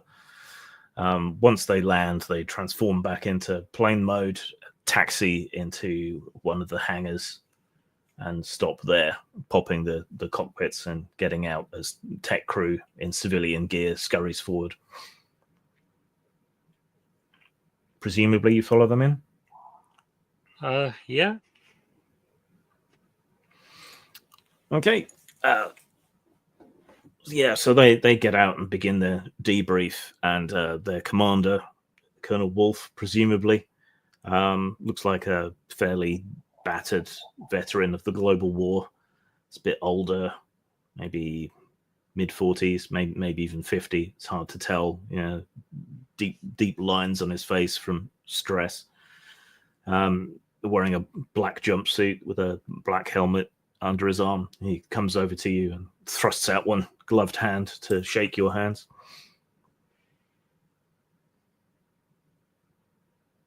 Yep, gonna shake his hand. He has a very firm grip.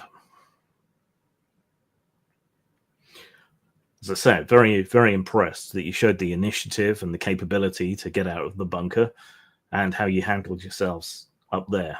We only lost 1 to their 10. That's pretty good going. Yeah, did the guy survive or? We're waiting to hear from the recovery crews, but it's difficult. You know, they like to take pot shots at anything that flies. It's hard. Yeah, they've got the high ground, he says, and points up. So when are we going to take the fight to them? Well, we already have been, and come with me. He tosses his helmet to one of the technical crew, and starts walking out of the hangar towards some buildings nearby.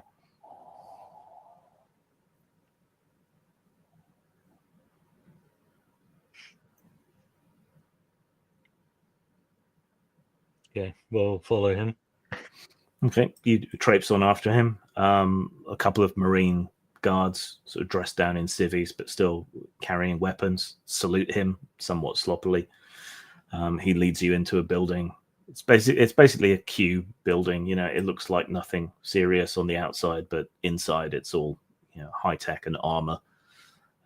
It leads you into a well-appointed comms room, but most of the technical equipment has been shoved to the side and has been replaced with paper maps and, you know, those big clear boards with people writing on them and tracking things. He opens up a little mini fridge off to one side and throws you both a can of beer.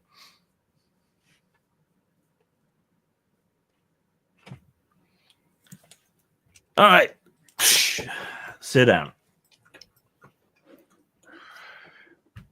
Rena takes the can, looks at it as if she's just been thrown a centipede. Puts it down on the counter without opening it, and she's already starting to wander around trying to assess what exactly is going on here. Because if I have this right in terms of the world lore, she will have been trained to use much higher tech. I mean, she will have some residual sort of, you know, this is how you basically tune into a frequency, blah blah blah.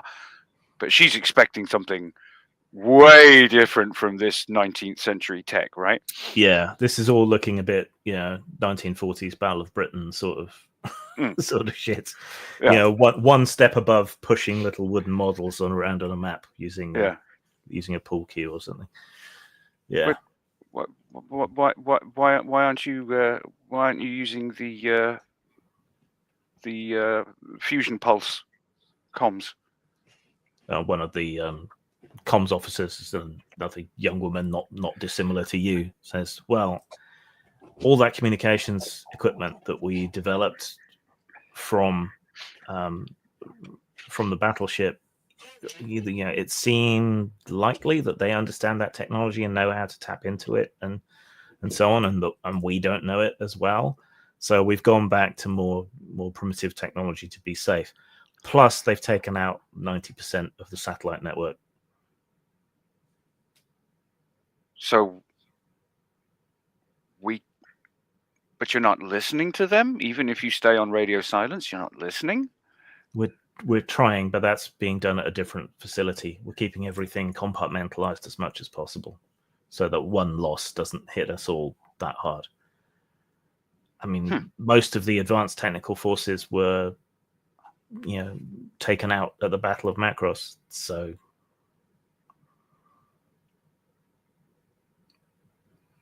we're trying to preserve what we got left, and the world government doesn't want to provoke the aliens. They think they might just leave since the battleship's not here anymore.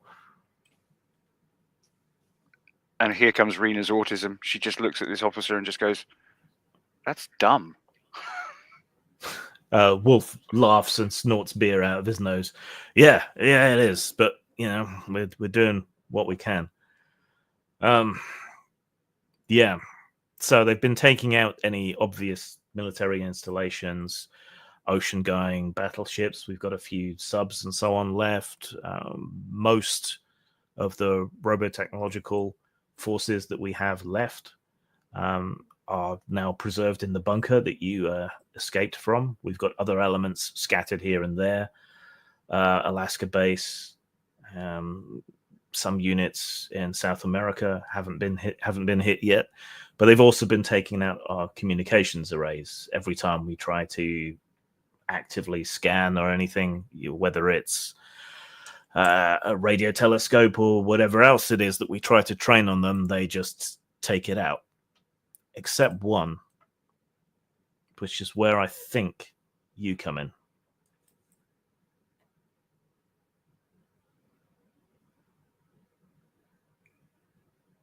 So what do you need us to do?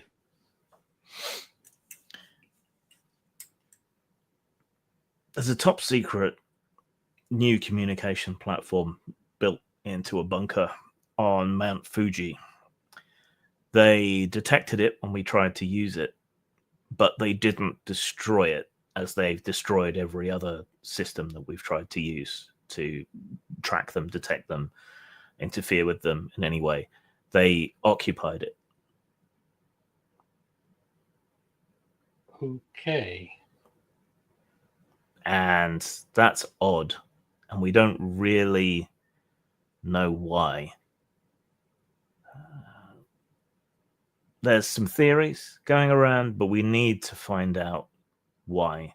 And if they haven't destroyed it, and they believe their units to be safe and secure on site, they're not about to annihilate it from orbit. At least I would hope not. They do seem willing to sacrifice large numbers, but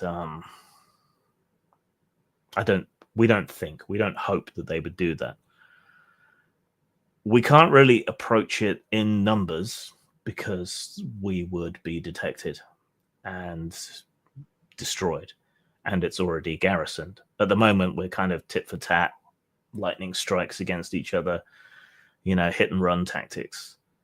But a single unit with someone with communications expertise might be able to slip past their patrols, get in there, gather information, find out why they've occupied that base rather than destroying it like everything else. You wanted to get in the fight. Here's your chance. A brief world building stroke fiction question here. I'm presuming that the aliens, their tech is kind of we don't have any examples. We haven't captured any examples of it that we can retrofit and use. Some stuff will have been captured, but there hasn't been enough time to really delve into it. So no, that's fine. Yeah, that's fine. Okay, good enough. Okay. Yeah.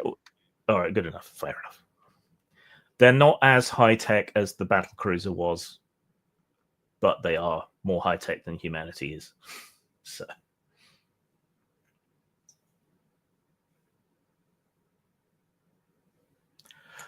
what do you say? Up for it? Yeah, why not?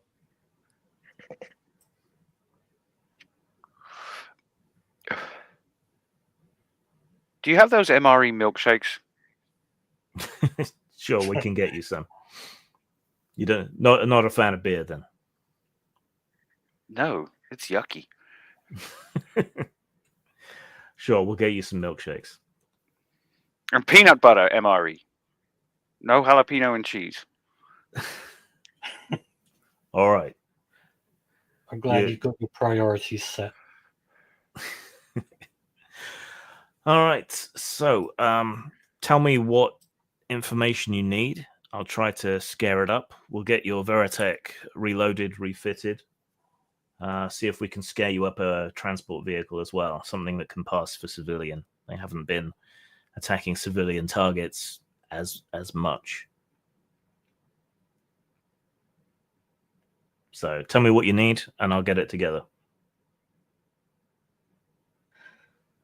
Some way of getting in, I guess. Weapons.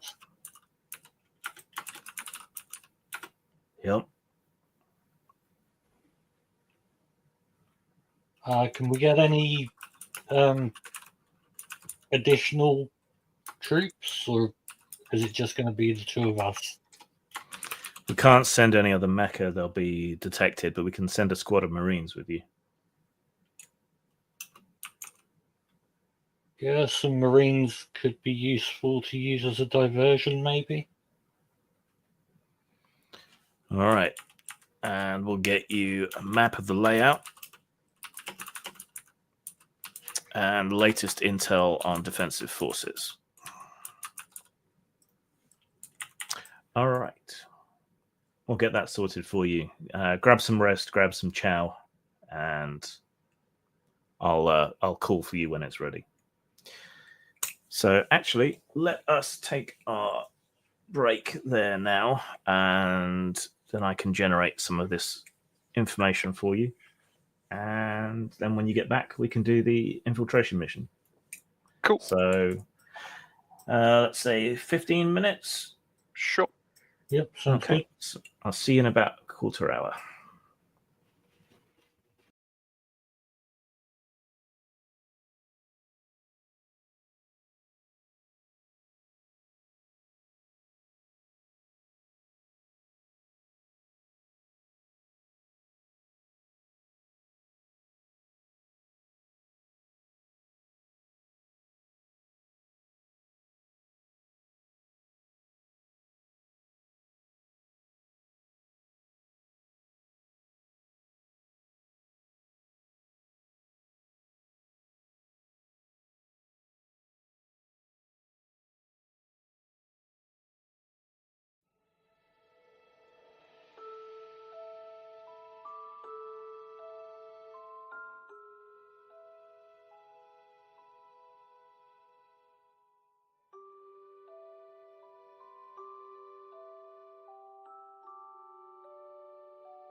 we gonna do? Grim, that's how it looks. I'll take Grim right now. I am the Grim Reaper. Bit grim. The bosses are good. And make it grim. A grim tale indeed.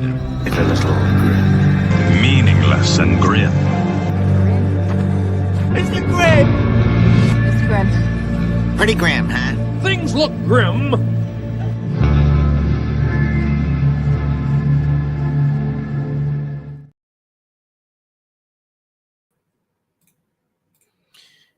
And welcome back. Hopefully everyone else is back. Yep. Help, Chuck. I was muted, but yep, I'm here. Good, good. All right. So the Colonel has scared up some information for you and some material. So he's got a unit of Marines who'll be there to help you. Not that they'd be much use against mecha or giant aliens, but better than nothing. And they might be able to do something like create a distraction. They're all fully equipped with weapons and satchel charges and so on. They've restocked your Veritech and reloaded it with everything that you need. As well as all of that, and a ground vehicle to carry the mech in hiding, which, for sake of ease, is the same as the one on Rena's character sheet. And a device that mimics the signals coming from a Veritech. So you can ditch that off somewhere, and that should hopefully distract some enemies and make things a little bit easier for you. The closest you can probably get to Mount Fuji would be Fujinomiya, which is the nearest town of any reasonable size, and it's the closest one to the radar station or scanning station or whatever it is that they happen to want to call it. But you'll still have to get the rest of the way there. The transport vehicle is rugged enough. It should be able to make it over the terrain. But once you're off the road and struggling up the side of a mountain, you're going to be pretty exposed and obvious. But yeah, you got maps, you got all the information they can give you. Is there any other prep or anything you want to do or to ask for? Any weapons they can give us that are better than my laser pistol? Let's see.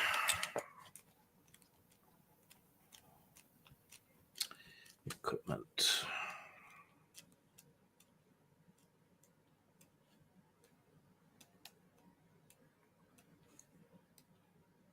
So we need personal equipment, not ships.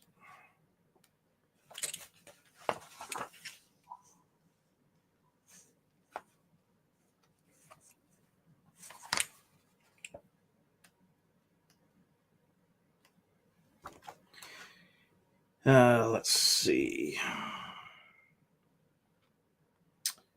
Shotgun, assault rifle, pulse rifle. Pulse rifle sounds fun. Okay.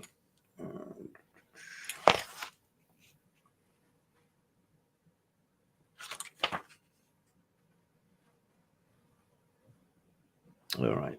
The pulse rifle is a heavy laser rifle that ignores light armor.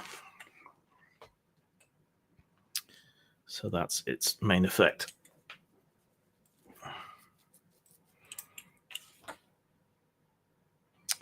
The Marines will be equipped in heavy body armor. 2 of them will have rocket launchers, and the rest will have assault rifles.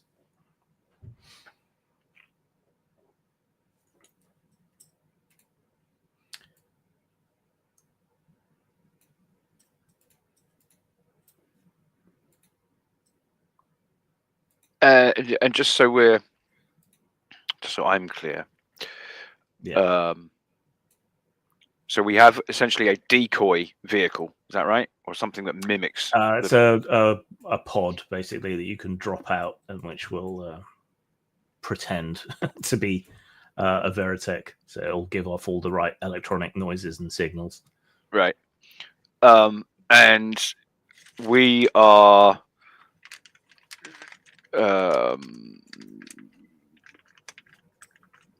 using this tracked vehicle thing to carry the actual Valkyrie.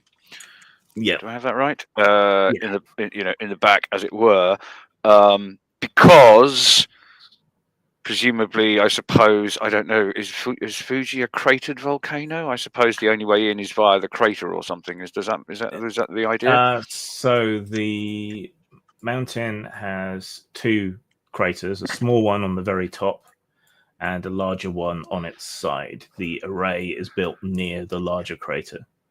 Mhm.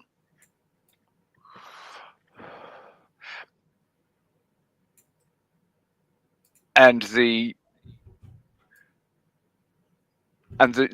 array itself, is it tech that we think the aliens already have access to, or is the reason that they're interested in it is because it's novel to them as well, because we happen to have derived it from the original ship? Yeah, so the Zentradi don't seem to be quite as advanced as whoever built the battleship. And of course, humans will have done weird human stuff with the technology as they reverse engineered it and then engineered it back up. But this scanning array was at the bleeding edge of the new technology, so it could be that they're just super interested in it, or there might be some other reason why they're so interested in it. Right. So, in other words, do we have sanction to destroy it to prevent them getting access to it if it comes to cases? Primary mission is to investigate and try and work out why they haven't just annihilated it from orbit like they have everything else. But yeah, if you can't get any use out of it in any way, then 90% likely you'll have to destroy it, whatever the case. And so you have full clearance to do that. Okay, so I suppose we're going to want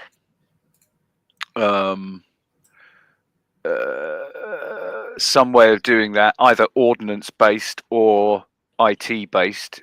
Some kind of some way of reducing its. Presumably it relies on some kind of computer code. Some way of reducing its computer code to gibberish, so that it's a nonsense. Yeah, The Marines have got satchel charges, so they could just blow it up. Yeah, and you've got the Veritech with the gun pod and the missiles, which should do the trick if you can get it inside somehow. Yeah. Or you could probably figure out a way to fuck up the computers, or it's probably got its own independent power source that you might be able to overload in some way. Okay, that's all right. I just want to get clear of the parameters. Okay, fair enough. Thanks.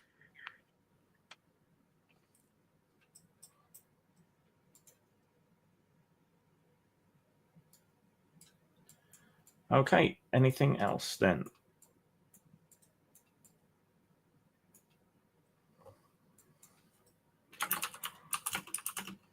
I think so. Okay, just a second.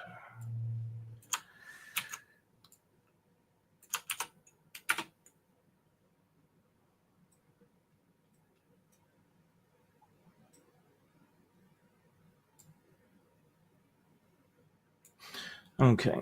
Yeah, so the armored vehicle, they've repainted it and refitted it to hide the armaments and so on that it carries. It's not a particularly good disguise, but then not Americans, that's probably true. They do blow up a lot of British vehicles.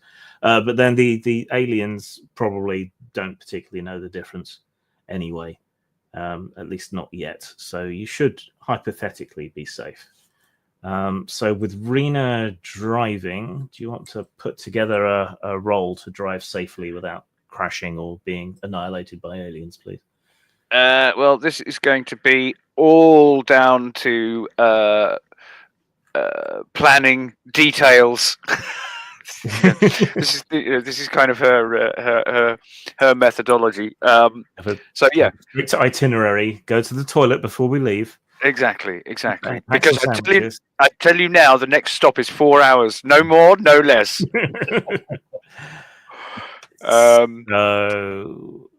So I suppose planning, execution, ironclad strategy. Yeah. Drops in here. Tradecraft maybe for avoiding detection. Yeah, she's not great at that, but okay. So that's 5.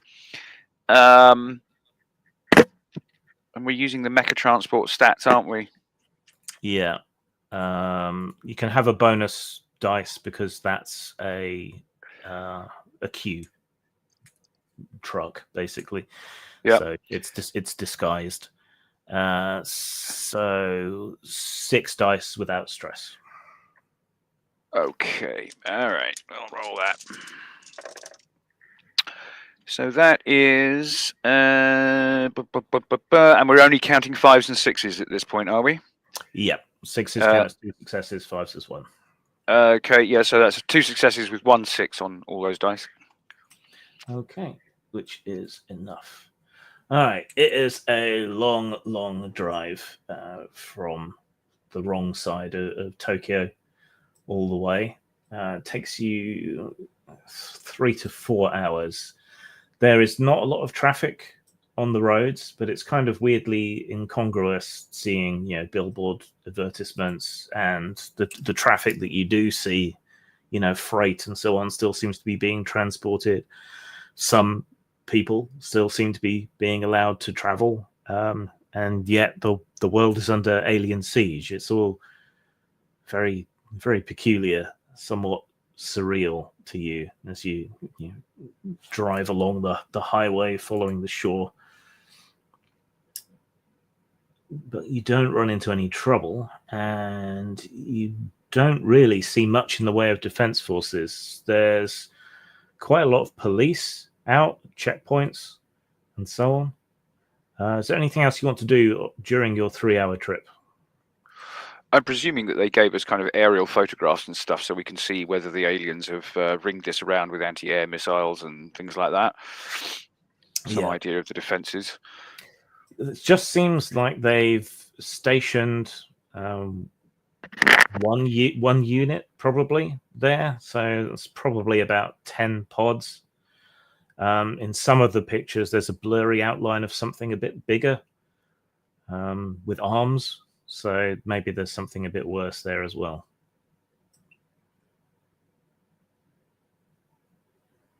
And there's no sign of them.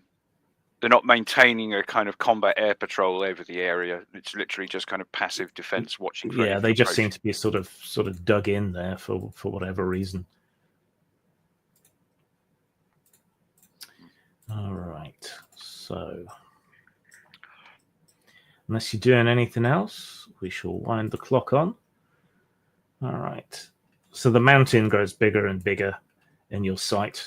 Majestic Mount Fuji. Neither of you are Japanese, so it doesn't mean a tremendous amount to you, but it's still a very, very impressive sight. And is surrounded by a lot of empty countryside. But yeah, horribly exposed. There's really not much at all in the way of cover once you get to the mountain proper. Not really much in the way of trees. If you stay in one of the tourist trails up, you might get a bit more purchase with the ATV's wheels, and you'll have a slight amount of cover, but really not much. But you arrive in the town of Fujinomiya on the western side of the mountain. This is the closest town or city to the mountain. And it's not very big at all. You do see a few soldiers stationed here, just Marines in regular fatigues. And a lot of police on the streets. But other than that, life seems fairly normal here. And do we know whether Earth forces have set up a cordon. Yes, the colonel said to you that people are being kept away from that area, and they're using the excuse of landslips and things.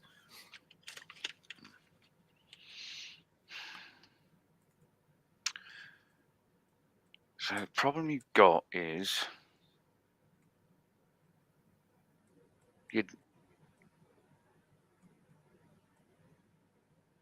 how long would it take? I'm going to ask Caden this since he'd know. If we stop at the edge of the cordon, how long at best speed would it take your Valkyrie to reach the crater? Best speed. 3,000 kilometers an hour or something. Yeah. Let's see. Fujina Maya is there. Measured distance. Oh, no, the cordon would be.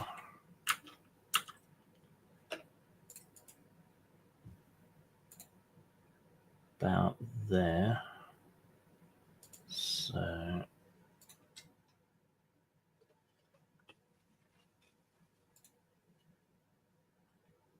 Okay.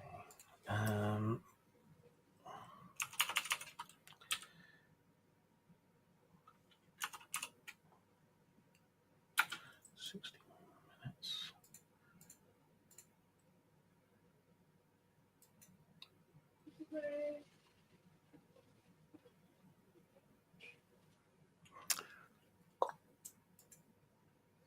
Actually, here's where we need Alexander McCree or the guy who wrote Cinnabar to give us the thrust and velocity and acceleration rate of a Valkyrie. Well, yeah, it's about 5 kilometers as the crow flies. So if you're going 3,000 kilometers an hour,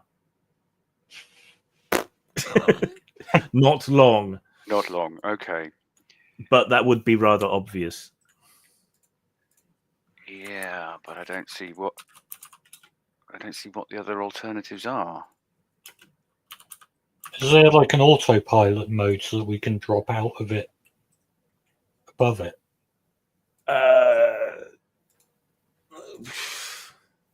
Why pass up the opportunity to show your piloting chops? Yeah, it's like 2.5 times the speed of sound is as fast as you can go.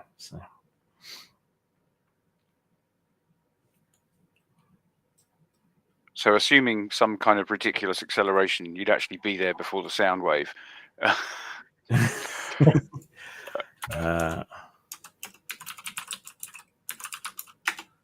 But I'm just thinking, let's have a look again at try and assess these defenses again. The point of it is that if we literally just landed, boom, just dropped into it,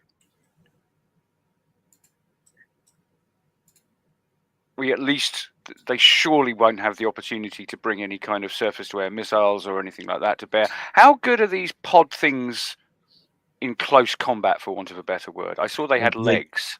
They have legs. They don't have arms. So they're relatively incapable at hand-to-hand combat.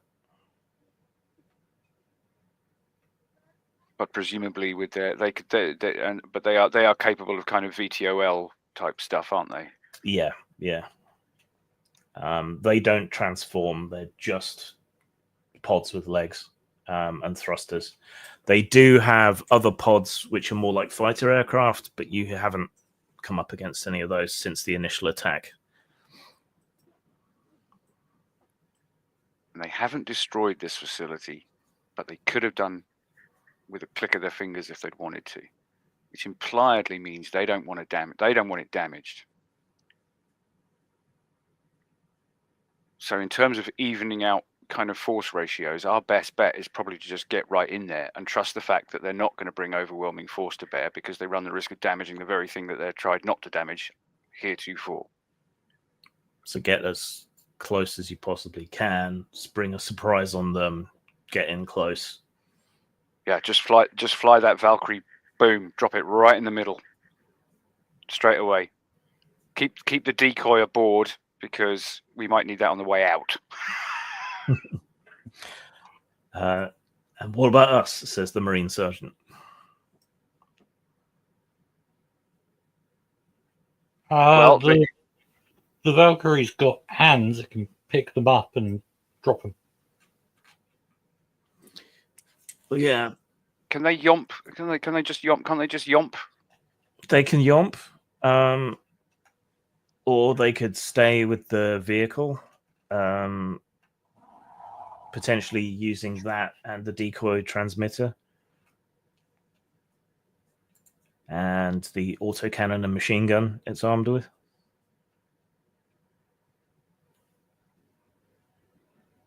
Will that reach? Actually, I suppose once we're in there, they're too busy. Yeah, okay. So the thing to do then is we fly the Valkyrie straight into the middle of the facility. As soon as we've left, they start driving. They use the tracked vehicle to just grind their way through, trusting that we'll create enough of a diversion for them to get closer to bring the weapons to bear, etc., etc. Yeah. So, yeah, you fly in as fast as possible. It will take them a lot longer to get there, but they can act as a distraction, or they can join in fighting as necessary, or just draw them away when it's time for you to escape. So you guys should probably take several of the satchel charges with you, just in case they don't get there. So our infiltration mission is going guns blazing. The trouble is, I don't think we were ever in a position to infiltrate, were we? Because it's like we're basically flying, a marked a plane with enemy markings. They ain't just gonna let it land, are they? No. Oh, you wouldn't let it land.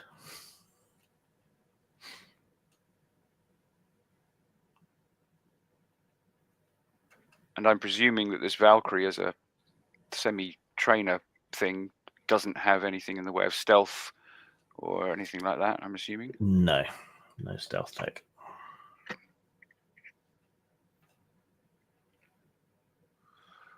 And, just to meta game my balls off, we are supposed to be playing a mecha game, not a we run around on foot. Yes. All right. Settled on a plan then. So get as close as is practical in the AFV. Then take off, hoon up the side of the mountain at maximum velocity and lowest altitude to try and get the drop on these bastards. Take them out, force entry, and see what you can figure out from there. Does that sound about right? Well, now you put it like that, it sounds stupid, but yeah. Well, their units are inferior to the Valkyries, so you have a bit of an edge. I have another plan. Oh, Caden and Rena get into a big argument so that there's drama, and that makes us invincible. Well, you can invoke drama as needed to then create a new heroic move, so you can do that. But save invoking the drama till then, because you won't actually get anything for just invoking drama.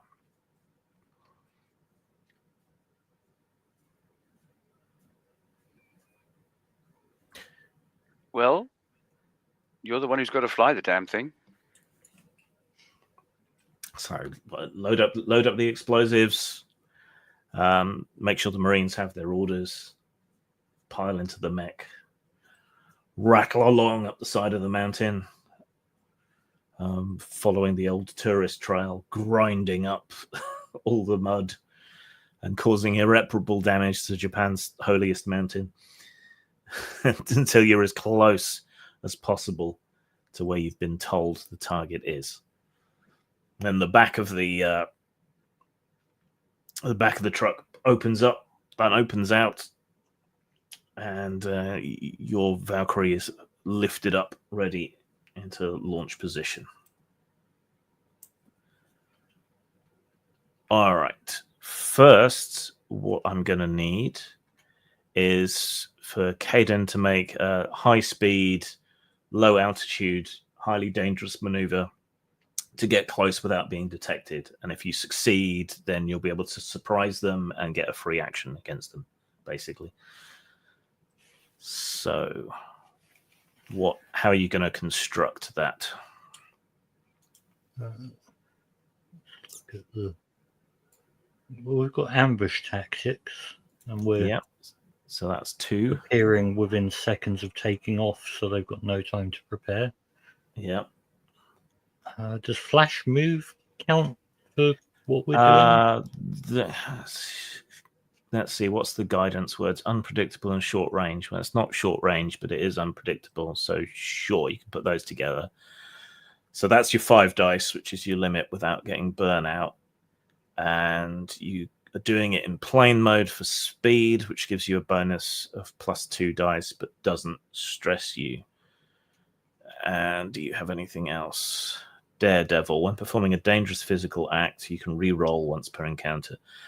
I think flying at maximum velocity over a mountain at bare yards above the ground probably counts there.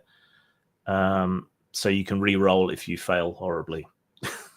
Does winging a prayer count? Because this is You could use that instead, but that would take you over your limit, I think. So it wouldn't make too much difference unless you're willing to take fatigue. So I just go with the 7 dice because you can put them all into one maneuver anyway. Okay. And you can re-roll if you fuck up. That re-roll, is it a single die re-roll or all of them re-roll? Yeah, you can re-roll everything, I think.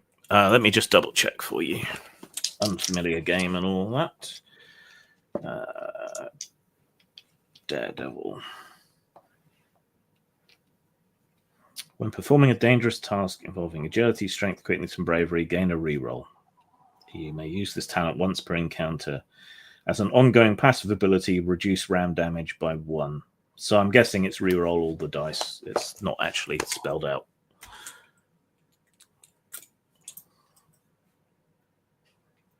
Okay, so 7 dice. Yeah.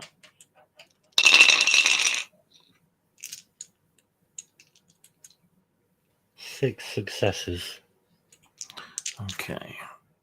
They have 1 recon pod with a sensor array, which has a very small outside chance of detecting it. It does not. Okay. So, from Battloid mode, you sort of jump off the truck, switch into Guardian mode in midair, hover, fly for a short distance in half mode, then transform the rest of the way into the jet, and blowing over a few Marines in the backwash, you hurtle up the side of the mountain, bare handful of meters above the surface. Miraculously, you don't hit any boulders, rocks, or suck any hikers into your jet engines. Peel around the side of the mountain, leaving long contrails from the tips of your wings, and hurtle over the edge of the crater and the side of the mountain. And there, nestled amongst that, you can barely make out a battle-scarred bunker dug into the side of the mountain, and 10 or so enemy pods just sort of stood around. You've caught them completely by surprise, so you get a free action against them when they can't do anything. So, communications phase. Caden, what's your plan?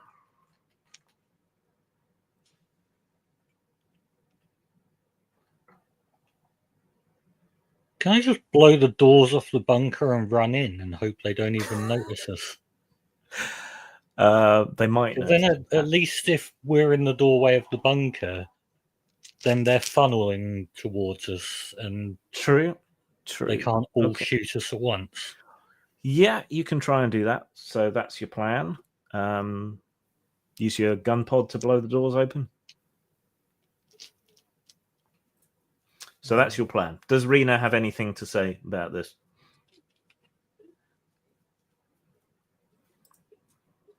No.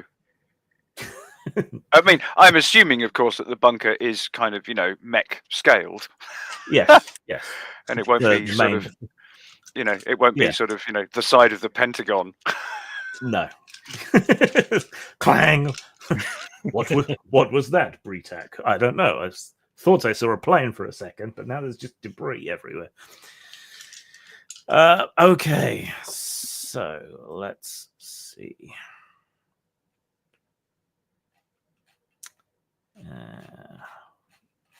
All right, so we need to construct your moves together. So, Caden, this is definitely a flash move. And precise targeting is probably the other best option. Yeah. So that'd give you 5. You could do a long burst from the gun, which will give you another 2. So that'll take you to 7. Does that sound all right? Yeah. Would we consider this Daredevil if I'm needing a reroll? Yeah, because you might not manage to destroy the door. Yeah. So Okay. right. So 7. And I guess Rena's going to assist somehow. I was funny enough. I was just looking at that. I'm not sure she's got a lot to add to this. Help with targeting? Yeah, I guess yes. I suppose so. Yes. That would probably be under sweep scanning. So focus, concentration of fire. So that's 3 dice. It's not really a strategy. No, it certainly isn't. No. Tradecraft materials, knowing the weakness on the door.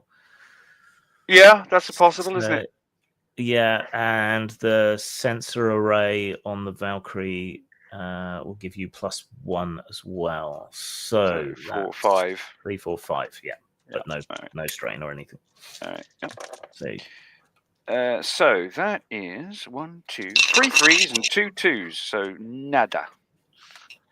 okay, never mind.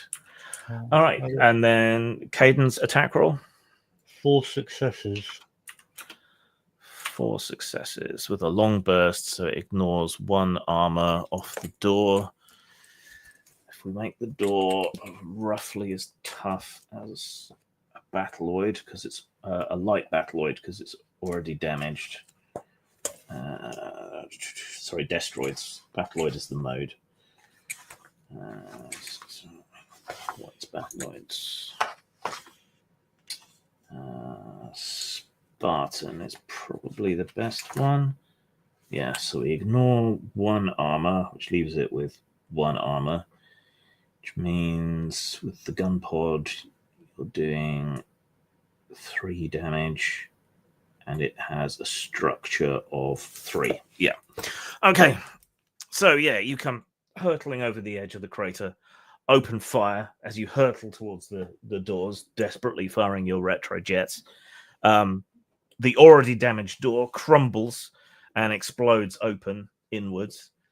And you have to transform it into Guardian mode to slow down enough. You slam on the anchors as fragments of door, and you crash into the cat's-eye surveillance aircraft that was parked in the hangar here.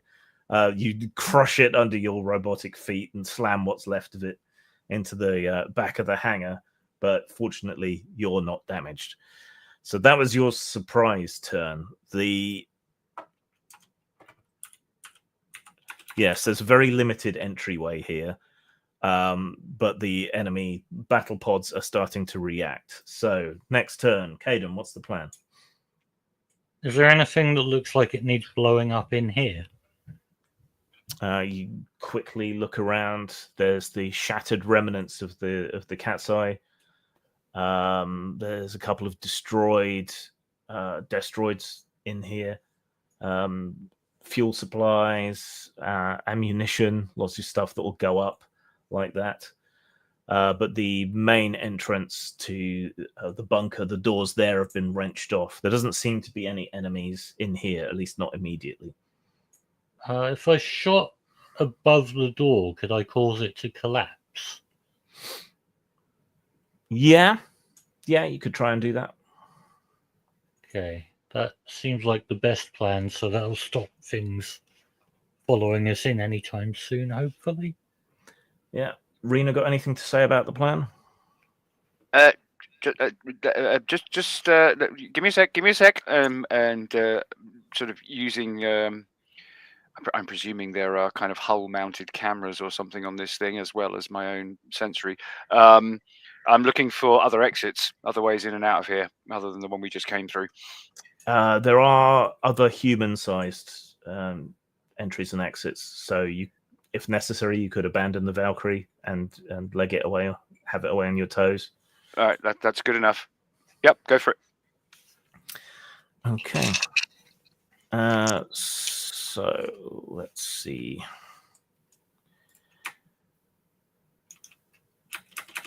So it's basically the same type of attack as before, I think. Precise targeting and luck, I think. So that would be 6 dice, but 5 if you don't want to become fatigued. Switch into Battloid mode, give you another 2, so that would be 7 dice.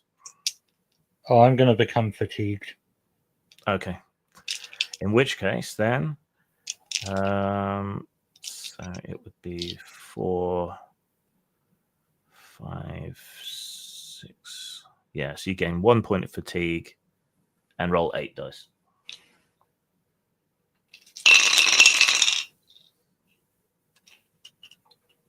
Three successes? Do I want to... That's not really a dangerous act, so I can't really reroll that. No. Okay, so, and presumably Rena's helping you target again, but you don't actually need the extra successes.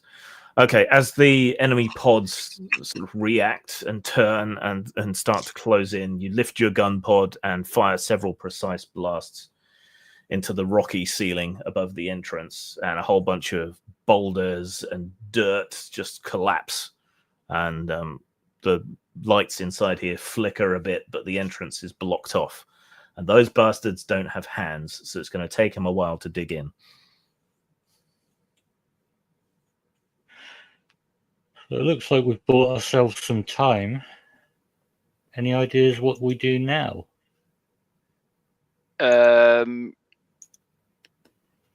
Let's see if from where I am, I'm looking around for. Now this is mostly, but this is basically a garage. We've just driven into the garage, really, haven't we? Yeah. But even here, there will be comms and terminals and things like that, right? Yeah. Okay. So I'm going to open the cockpit. I'm going to tell Caden, keep the engines turning over, though. Don't. I'll be right back. Keep the engine. Yeah. Scramble down and try and jack into one of these comms ports to get a schematic, and things like that. Yeah, you scramble down the side of the Battloid while he covers the entrance. I won't make you roll for it. You just sort of slip and slide and get down as best you can. It's not dignified, but it does the job. You sprint over past the wreckage of the Cat's Eye, and there's a couple of external terminals here for sort of registering supplies coming in and out, and then there's a little sort of what was probably a watchman's office, but it's been smashed in by some enormous mecha foot of some description. But you're able to get into the terminals. Okay, the whole thing is basically built as a sort of like the shape of an old-fashioned electric torch. So it's got a like sort of funnel-shaped top and then runs down. According to the schematic, the protoculture furnace that provides power is right down at the bottom. The central column of the whole thing is the sensor array. At the top, sort of, it's still inside the mountain, but above where you are now, that's the actual operations center. And then projecting out from the sides here and there, there's a few stores and things so that it can be sealed off and run, or hypothetically, it could have been sealed off and run independently for several months. If we had to, could we set the power source to essentially blow the whole place up?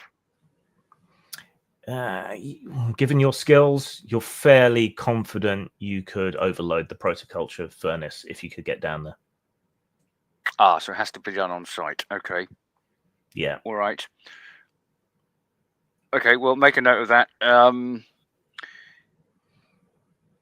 not going to be any way of knowing anything. Well, no, actually, presumably it will read off things like damaged doors, things that aren't working, will be sort of flashing red on any kind of electronic scheme saying, this door is broken, fix it, or something like that. Yeah, practically every doorway in the entire bunker is registering as being broken. According to the internal scans, there are intruders in the protoculture furnace and in the operations center. Okay. And no, or at least nothing larger than, and the rest of this building is basically designed with human-sized people in mind. Yeah, this part and the protoculture furnace are designed to be big enough to allow industrial robotechnology to be used. It would still be a bit of a tight squeeze, but you could fit the Veritech down there if you absolutely had to. But it still wouldn't be recommended. It's still built on a fairly monumental scale, but not big enough everywhere else for you to crawl around in the Veritech or whatever. So we could get the Veritech down there, but we probably wouldn't be leaving. Well, maybe. And if we can get down there, we must be able to get back out, presumably. Because I'm assuming that the reason if we were taking it down, we're going to be shooting. Oh, I see. Yeah. I'm with you. Oh, right. Yeah. Well, it'd be a kamikaze mission, basically. Yeah, you mean circumstantially rather than physically. Yes, I'm with you.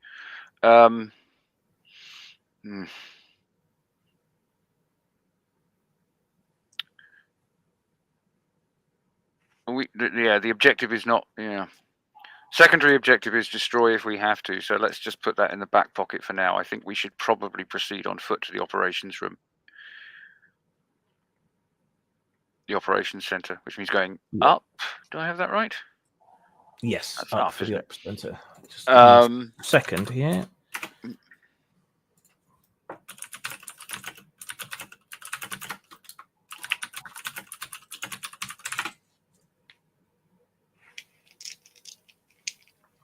Okay.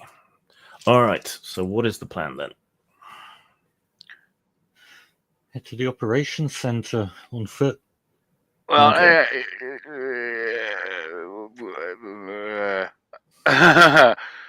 what I really don't want is to come back and find that somebody's jacked our ride. Well, the aliens are apparently gigantic, so he probably wouldn't fit into it. Okay. or just trashed it, I suppose. Just taking the hubcaps off, Well, they can't. At the moment, they can't get into there. At the moment, you could the Marines are coming up behind them, so they'll be trying to dig us out. The Marines will come up and attack them from behind. Yeah, that's you feasible. Could, in Battloid mode, you could kind of lie under the wreckage of the cat's eye and sort of drag the wings over the top of you like a sheet. Yeah, that ain't gonna fool nobody, though. Is yeah, it? hope they don't look under it. Although that said, there was that very famous case in the States where the guy murdered his wife and kids, and he just put them under a duvet in their bedroom, and the cops searched the house 3 times and didn't find them. Eddie, that's brilliant. But we're going to assume that the evil alien geniuses are slightly smarter than the LAPD. Controversial. So yeah, no, fuck it. We might as well just leave it here and just. Okay. I don't know. Is there an auto-destruct mode if it's interfered with? There's probably a self-destruct mode, I would think. I'm trying to remember from the series. I really need to rewatch it. We'll presume that there is an auto-destruct mode, so you can set that for, like, I don't know, an hour or something, and then. Yeah. All right. So with the satchel charges over your shoulders and the heavy laser rifles in hand, you leave the Veritech behind, which makes you feel very, very nervous, and creep through the damaged bunker. It's a very simple layout, spokes around the middle at different layers, elevators that run up and down, but the elevators seem to be broken, stairways running up and down as well, 2 people wide. A lot of them look damaged, buckled under a great deal of weight. So it's not exactly a good feeling. And running down the whole center of this ascending stairwell is this massive, great machine covered in blinking lights with all kinds of readouts. Occasionally, the hairs on your skin stand up of their own accord and then lay flat again. There's an awful lot of power being channeled through here. Do you have any awareness, alertness, observation type skills? Anyone? I think Rena does. I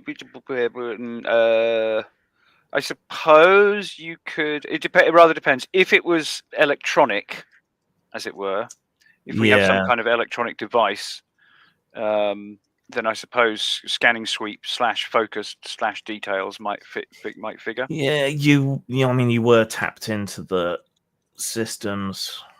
I'll let you roll tradecraft plus scanning sweep. So I'll make a small case for saying that under Ironclad strategy, part of her actions in hacking the schematic would be to pay attention to where it says the intruders are and plan a route accordingly. So if I can't avoid them, at least I'll be aware of roughly where they should be. I'm not going to give you the extra dice for that, but I'll make the roll easier. So a 4 or a 5 counts as 1 success, and a 6 as 2. Okay, so 4 dice. Yeah. On a 4, 5, 6. Okay. That seems reasonable odds until he throws them over the edge of the fucking shelf. Okay. A 1, a 2, a 4, and a 5. So 2 successes, which is enough. Okay, you hear what you think for a moment is electronic noises as you get closer and closer to the main control station. But then you realize it's a weird, harsh, grating alien voice that has a sort of quasi-robotic quality to it. You can't understand what they're saying, but it seems to be 2 different voices in conversation.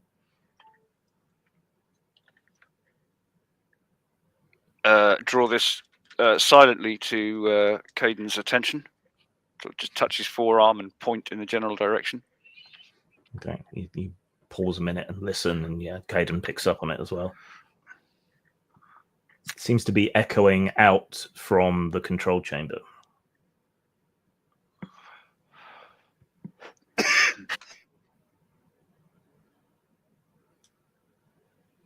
So we should probably be sneaky because there's people in there. Yeah, probably. I don't think I've got any sneaky skills. Yeah, smooth method would work, but that's about all. For Rena,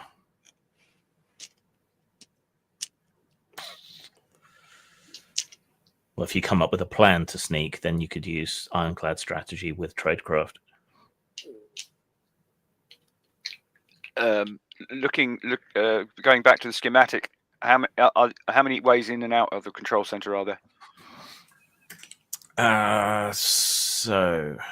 Right, the control center has a central chamber. Off that, there's the control room that is part of the control center, but it's partially offset. Then there's a computer room off it, but the only ways into this whole section are the stairs that you're on or the elevators, which are broken. So there is really only one way, unless you get into the ventilation system. There's quite a powerful ventilation system. Normally that would be a hackneyed trope, and the vents aren't normally big or or solid enough for you to get through. So, but here they have to be so powerful, apparently to do a lot of cooling, that you could sneak in if you climb through the vents. This is the Strange Machine Games version, the new one. Are the vents going to have like random blades for no apparent reason? No, it's not Galaxy Quest.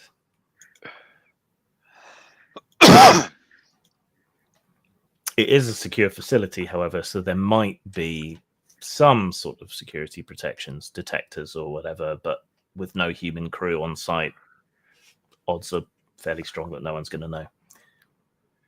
I mean, if the thing's already warning of intruders where the aliens are, presumably they're not monitoring for intruders, or they would have reset that. Yeah.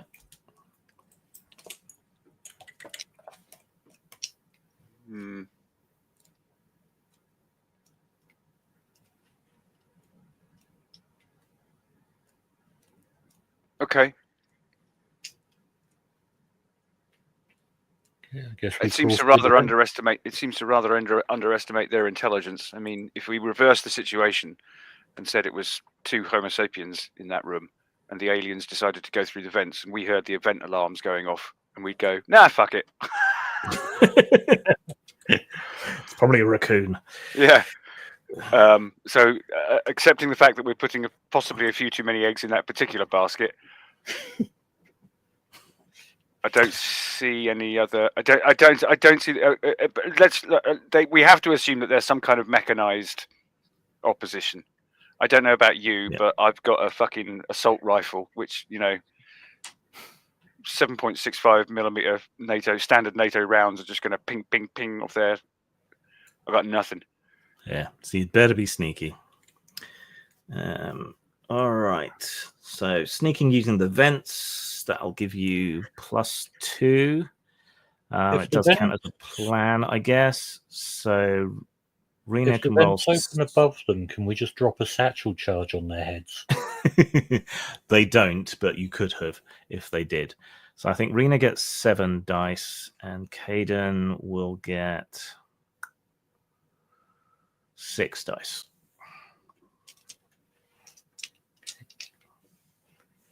And is that 7 with stress, though? No stress, no. Okay.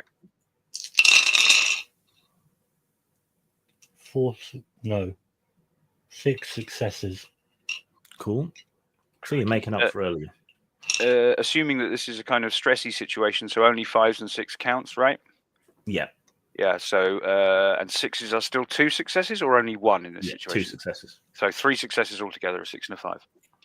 Okay, so the pair of you squeeze yourselves through these vents. There don't seem to be any particular defenses, but you're pretty sure you're showing up on the detectors and sensors. It's just that nobody's there to look at them. But these vents are still running, and they are really bitterly cold. By the time you get to the grills and gratings where you're going to be able to get out again, you're chilled to the bone and starting to shake. So you can either drop out in the central part of the control center, which is where the aliens are, or in the actual control room, or in the computer banks.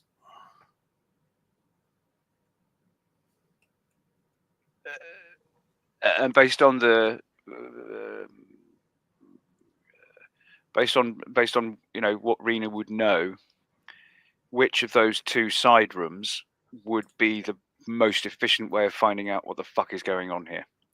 The most efficient way is probably the control room itself, but that overlooks the central chamber, so you might be more likely to be spotted there. The computer room, you're less likely to be discovered, but it will take more effort to poke around in the systems because you won't be able to use the actual intended readouts and so on. Yeah. But we're not just going in guns blazing. No.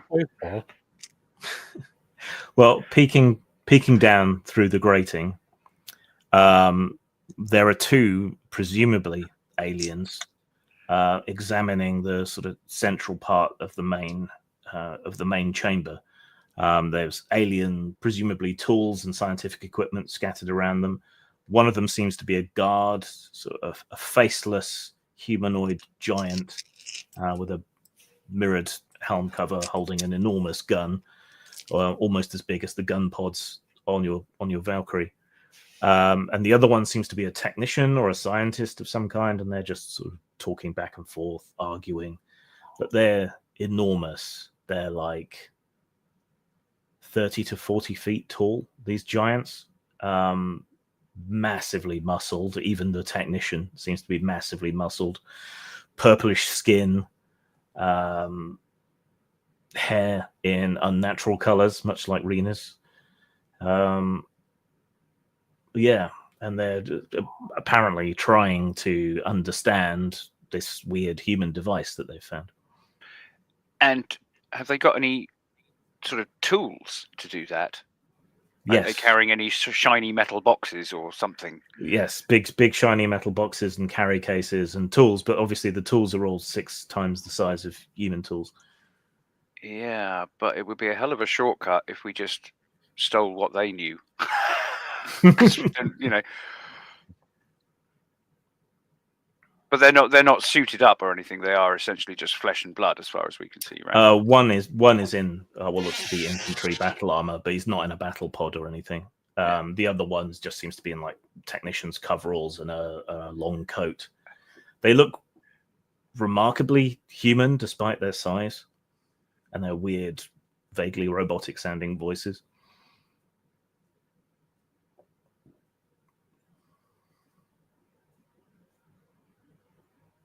And I didn't get a number.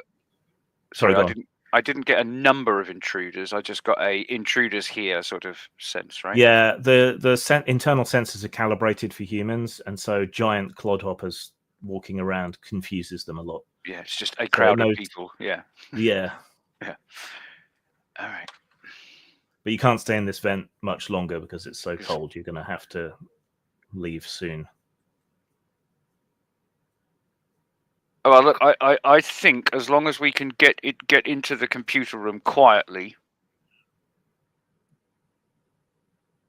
the first method should be in and out. I mean, I know, yes, we've already flown and shot our way in here, but now that we're in here,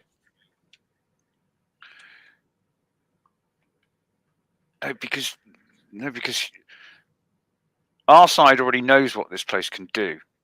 We're not really interested in that, are we? Because we built it. So we know what this place does. We know how it works. They don't care about that. What they care about is why are the aliens here? Yeah. And that information can only come from those little, doohickeys or whatever the fuck it is that they're wandering around with next door. Yeah. Of course, it is alien technology, which will be very difficult to understand. Yeah. But I doubt very much we get to walk one of these... walk one of these out here. So it's that seems to me, Caden, to be the best hope. Is we take these two out. So going guns blazing. It's against every instinct I have as a player.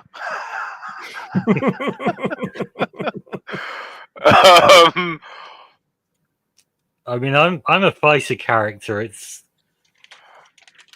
It's exactly what I feel like my character would do. I'm not a sneaky character. I would just remind you that they are like 30 to 40 feet tall. Can we get our machine down here? Because they had to get in somehow. Yeah, they're not quite as big as a Veritech, almost. You could crawl your Valkyrie on its hands and knees through the main corridor, then smash your way up through all the stairing by ripping that off the walls. And then you could maybe just barely get into the control center with it. That sounds like a better plan. But they're much more maneuverable than us. But we have Like- guns. I mean, as Yeah, soon as we see them, we'll shoot them. Yeah, but we're not. They're going to hear us coming from 200 meters away, and they're just going to go, right, that's a big machine coming towards us. Fuck it, we're just going to go into a little corridor here, because they can squeeze 30 foot tall or not. They can squeeze into a corridor not much bigger than we could walk down, right? But then we could collapse the corridor on top of them from outside. Which is fine in terms of killing them, but it doesn't get us the intel we need. Are you thinking that they're going to take all their equipment with them into the corridor, or they're going to go, fuck, there's a big machine coming, and hide? Right, sorry, just first of all, let's get out of this freezing fucking cold goddamn thing and get into the computer room anyway, because we know from there we can see them and we can be discreet. So let's do that first. Okay. So you carefully open the grill and drop down into the computer room, which is just cold rather than freezing. There are massive, heavy banks of computers, far more than you think would be necessary for just a communication station.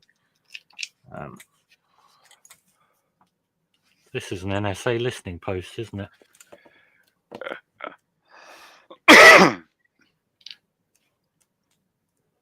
Well, here's the perverse thing.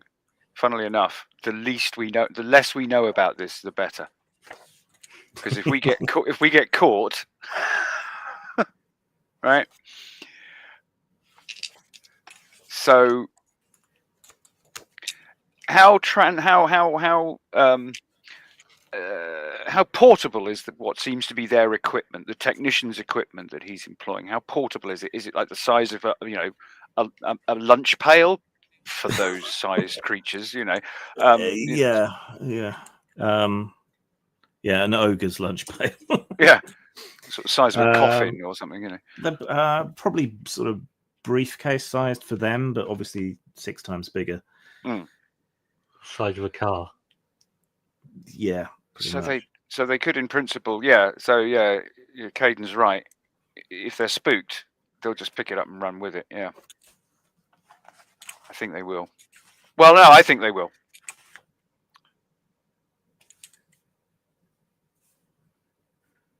Okay. If we collapse the corridor on top of them, how long do we know how long they can survive without food and water? No. I mean, this is the first time you've seen them out of a pod or battle armor. Could we just step out and say, we come in peace? And try and engage them in conversation?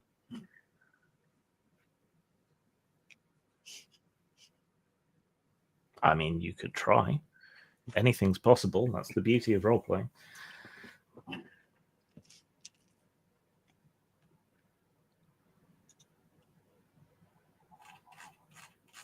That would be smooth method, right? And winging a prayer. It would be winging a prayer, certainly. You could also make it a heroic move, gain drama somehow. But that lets you, do some sort of narrative fiddling, or makes me do some narrative fiddling to make things fall in your favor a bit more. I'm actually up for trying this.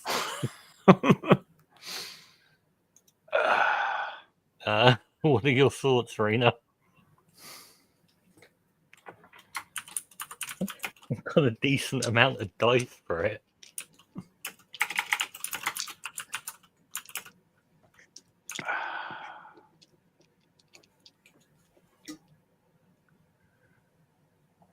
I just had the most... Oh, that would be so stupid. Gloriously stupid, but immensely dumb. Does it look like these aliens have been in this room? In the computer room? Yeah. No, it doesn't look like they've been in here. In fact, it has normal human-sized doors. Huh. So they can't fit.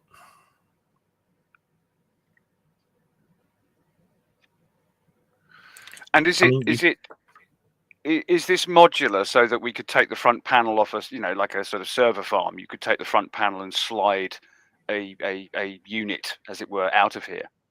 Yeah. Well, see, it's an anime from 1985, so this is like a mainframe. So it's all, blinking lights and spinning tape drives and things like that. Yeah. But you could tap into it using your tech tools and get some readouts. So you might, you could get some information on what's going on here, but without exposing yourself to being swatted by giant purple people eaters. Are these satchel charges? Can they be remotely detonated? Yes. Or timers. Or impact.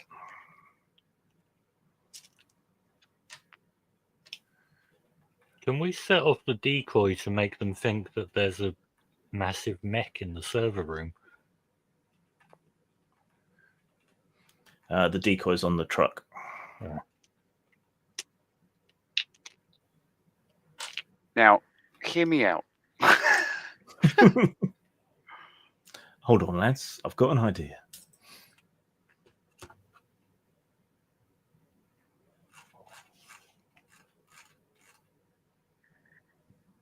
If they've not been in this room, who knows? Perhaps to them, computers are like, the equivalent of a reel-to-reel tape machine for us. It's just not tech that you bother with, right? So they haven't been in here. They're not interested in what's in these computers. But what if we set the satchel charges in this computer room? We took the two, each of us takes a dead man switch detonator for them. We walk out there, bold as brass, and say, we've just rigged this. You've missed it. You've missed it, mate. You spent all your time looking at all this stuff when what you really wanted was in that room back there. Back there is the secret. But we've got these dead man switches and we'll blow it all to hell. Do you think the aliens speak English? Now you see, it's fucking flaws like that, nitpicking flaws like that just, I don't know if that was a rhetorical question, because if it wasn't, then yes. Yeah. They definitely speak English. They don't speak English yet. An excellent plan, sir, with just two minor drawbacks. One, we don't have any junior Jetboy rocket pants. And two, we don't have any junior Jetboy rocket pants. Damn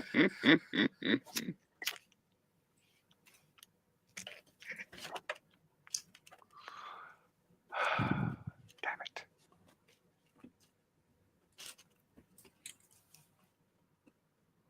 I mean, a heroic move could mean one of them has learnt a little bit of English or something.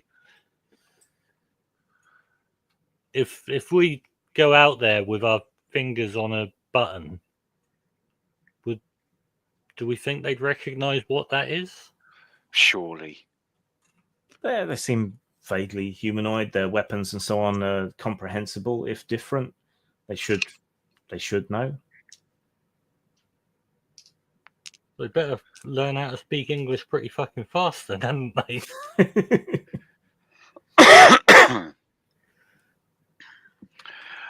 Okay.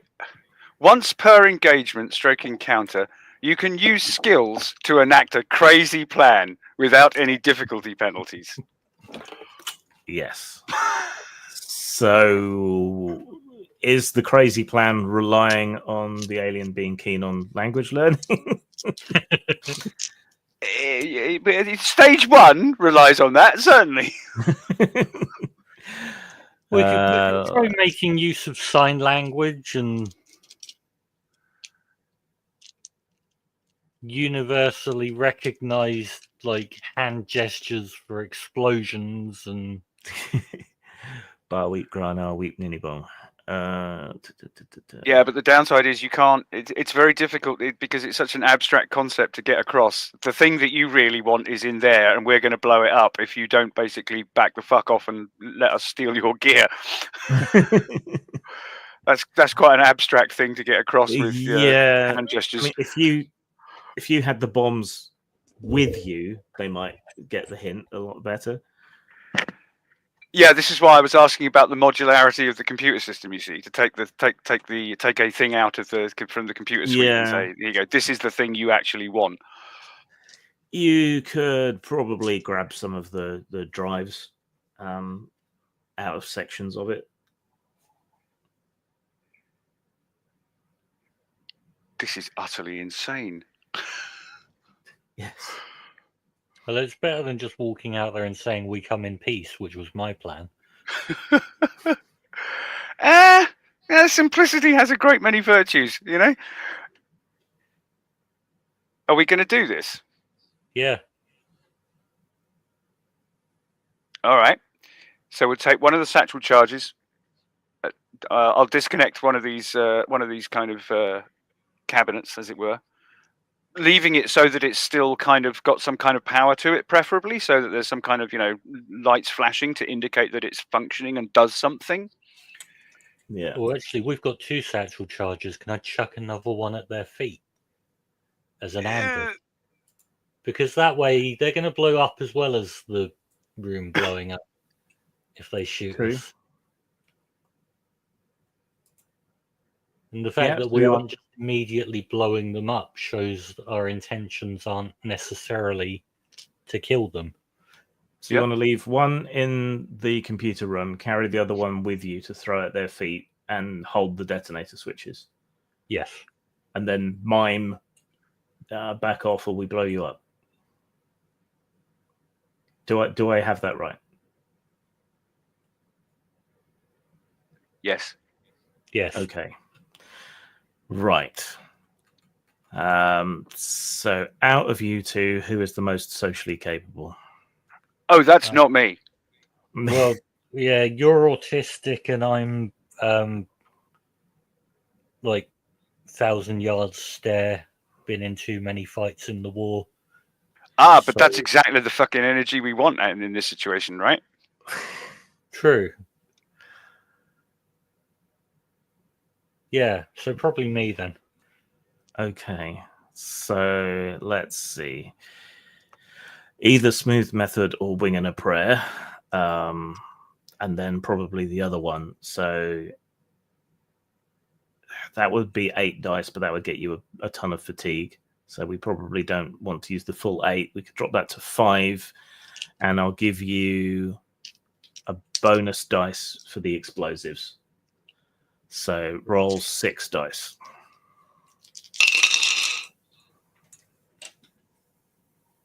Five successes. Okay, 5 successes. An engineer. All right. So with everything set up, you pace out of the computer room and towards the central chamber, which is a big armored, looks like to be a pressurizable sphere. Through the door, which they've left open, and into the interior. They do eventually notice you. The guard turns, raises his gun, and barks something at the other guy, who quickly turns around and peers and stares at you. Can we use Rena's heroic move for this session? Absolutely. Absolutely. Okay. Right. So yeah, the big guy in the armor keeps his gun trained on you, and they talk back and forth for a little bit. The engineer, whose face you can see, stares at Rena, and his eyebrows go up. He makes all kinds of weird, excited noises in the alien language, and then reaches hurriedly into his toolbox and starts rummaging around in there.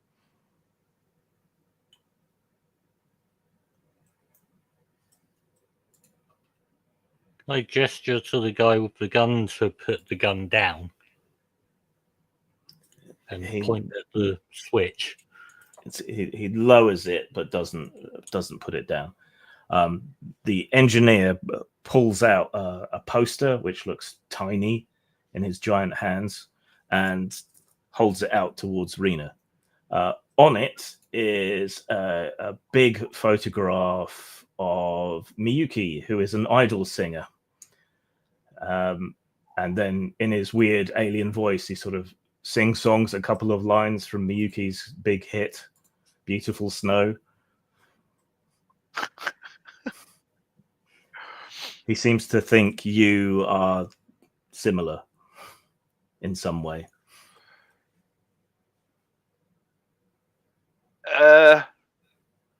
Arena's never going to be able to know this.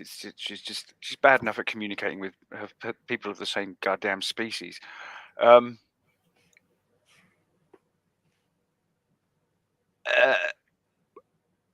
Best guess. What is it that they're using as a kind of information storage system amongst their various tools and doodads? The engineer has some sort of wrist computer. There are cables running off it, plugged into the central console here. And he's got his arms thrust out to you, holding the poster in his fingers. So you can kind of see it there with the alien language, readouts going. Sign the poster for him.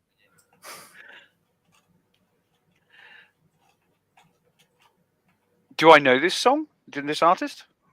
Let's see. Any other character probably would. Rena probably doesn't. No. Okay. Yeah. So it's kind of beneath you, the whole pop music thing. Yeah. I'm more into the classics, K-pop.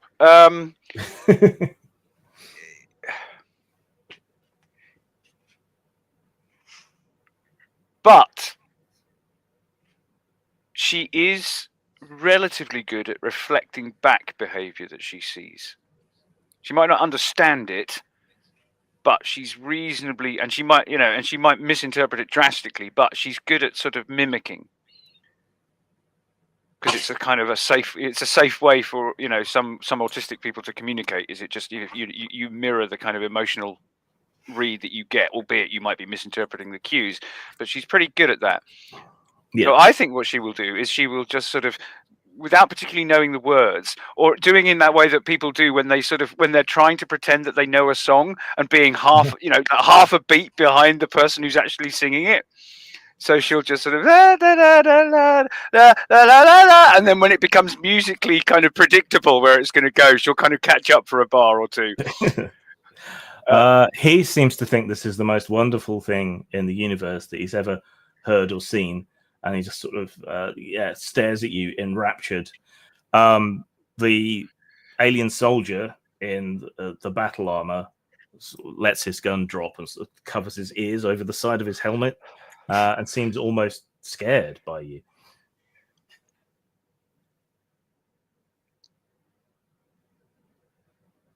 So you, Caden, currently have a satchel charge primed and ready to go in your hands, right? Yep. Did I not throw it at them? You didn't say you did, but that was the plan. So you can either still have hold of it or you can have thrown it. No, I'll still have hold of it, I guess, because I didn't mention having thrown it. Okay. Well, they know what an explosive is. Surely they will. Yeah. I mean, if you want to throw it at the big guy while he's distracted, you could probably take him out. Yeah, let's use the satchel charge like a wait. Do I have? I can't remember whether we said. Do I have a wrist watch? You have a wrist watch, yes. Okay. It's a calculator watch. Before, even better. Before the song ends, I'm having to do it a bit fiddly. Actually, no, because I'll swap the dead man's hand into my other hand, so I can use my hand to undo the watch strap, and I'll gesture to him to do the same with his wrist device. Okay, and then Caden throws his satchel charge at the. Do you want to go ahead and do that or not? So what exactly is the plan? Sorry? Swapsies.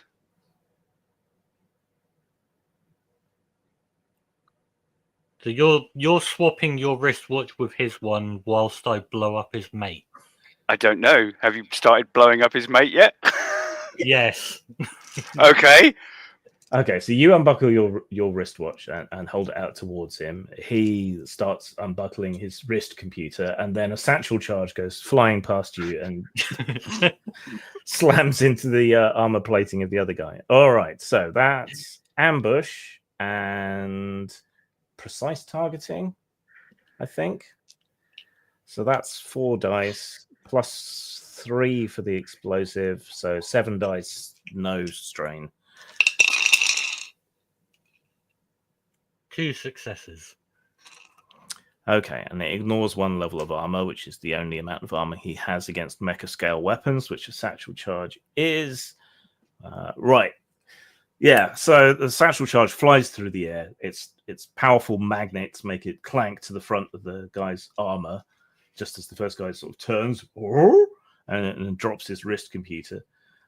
There's a deafening explosion and a loud crump as the armor gives way, and a gout of purple blood as the other giant falls heavily to the ground. The technician scrambles back away from you, terrified. But he has dropped his wrist computer. You said he dropped his wrist device. Yeah. So it's on the floor. Yeah. Are we capable of picking it up, and how big is this thing? So it's scaling is difficult. So if we just take length, so it would be normally about 5-6 inches long. So it's about 2.5 feet long. So you can carry it. It's like a very old laptop in scale and weight. Okay, then in that case, I'm gonna run forward and grab it. Okay, you grab it and scurry back. He sort of gestures with his hands, sort of, yeah, go on, take it, sort of thing, but gabbling in this alien language. And we know that there are albeit damaged stairs leading out of this room. We just didn't take them to get up here, but we know there are some that lead out and back down, don't we? Yeah, and if you detonate your other explosive, it will destroy the computers and render this place useless. That's a nice bonus. So, and saves me having to wander around with a fucking dead man's switch in my hand for the next 20 minutes. So, once we're out, safe distance, let it go and let it blow up. Okay. So that engineer is currently unarmed, right? Yeah, he's unarmed. Can I shoot him in the head? Yes, a heavy laser rifle. Yeah, he's not putting up any resistance, so you sort of line it up and fire. But because he's gigantic and his skull is so thick, it disturbingly takes several shots to actually penetrate his head and kill him. I mean, it's basically a war crime I'm committing here. Yeah. They're aliens, they're not covered by treaties and things. And you've seen them kill enough of your friends. They don't count as people. Yeah. So you just blast and blast and blast, grinning maniacally until he's dead, and there's purple blood and brains all over the metal grating. All right, computers get blown up. The power all flickers and dust falls down from the ceiling, and you make your way back to your Veritech. The enemies still haven't managed to dig through, so that leaves you a choice of either running away without the protection of a mech or finding some other way to get out. Do we have comms with the Marines? Yes, you do. Can we hear that the aliens are still trying to batter their way in from outside? Yeah, you can still hear smashing and stomping noises, and the Marines' signal is a bit low, but so we're not far off your position now. All the enemies seem to be crowded around the entrance, and an officer has joined them. At least we assume that bigger, more dangerous-looking mech is an officer unit. Okay, so my suggestion here, Caden, is that we get the Marines to fire off the decoy.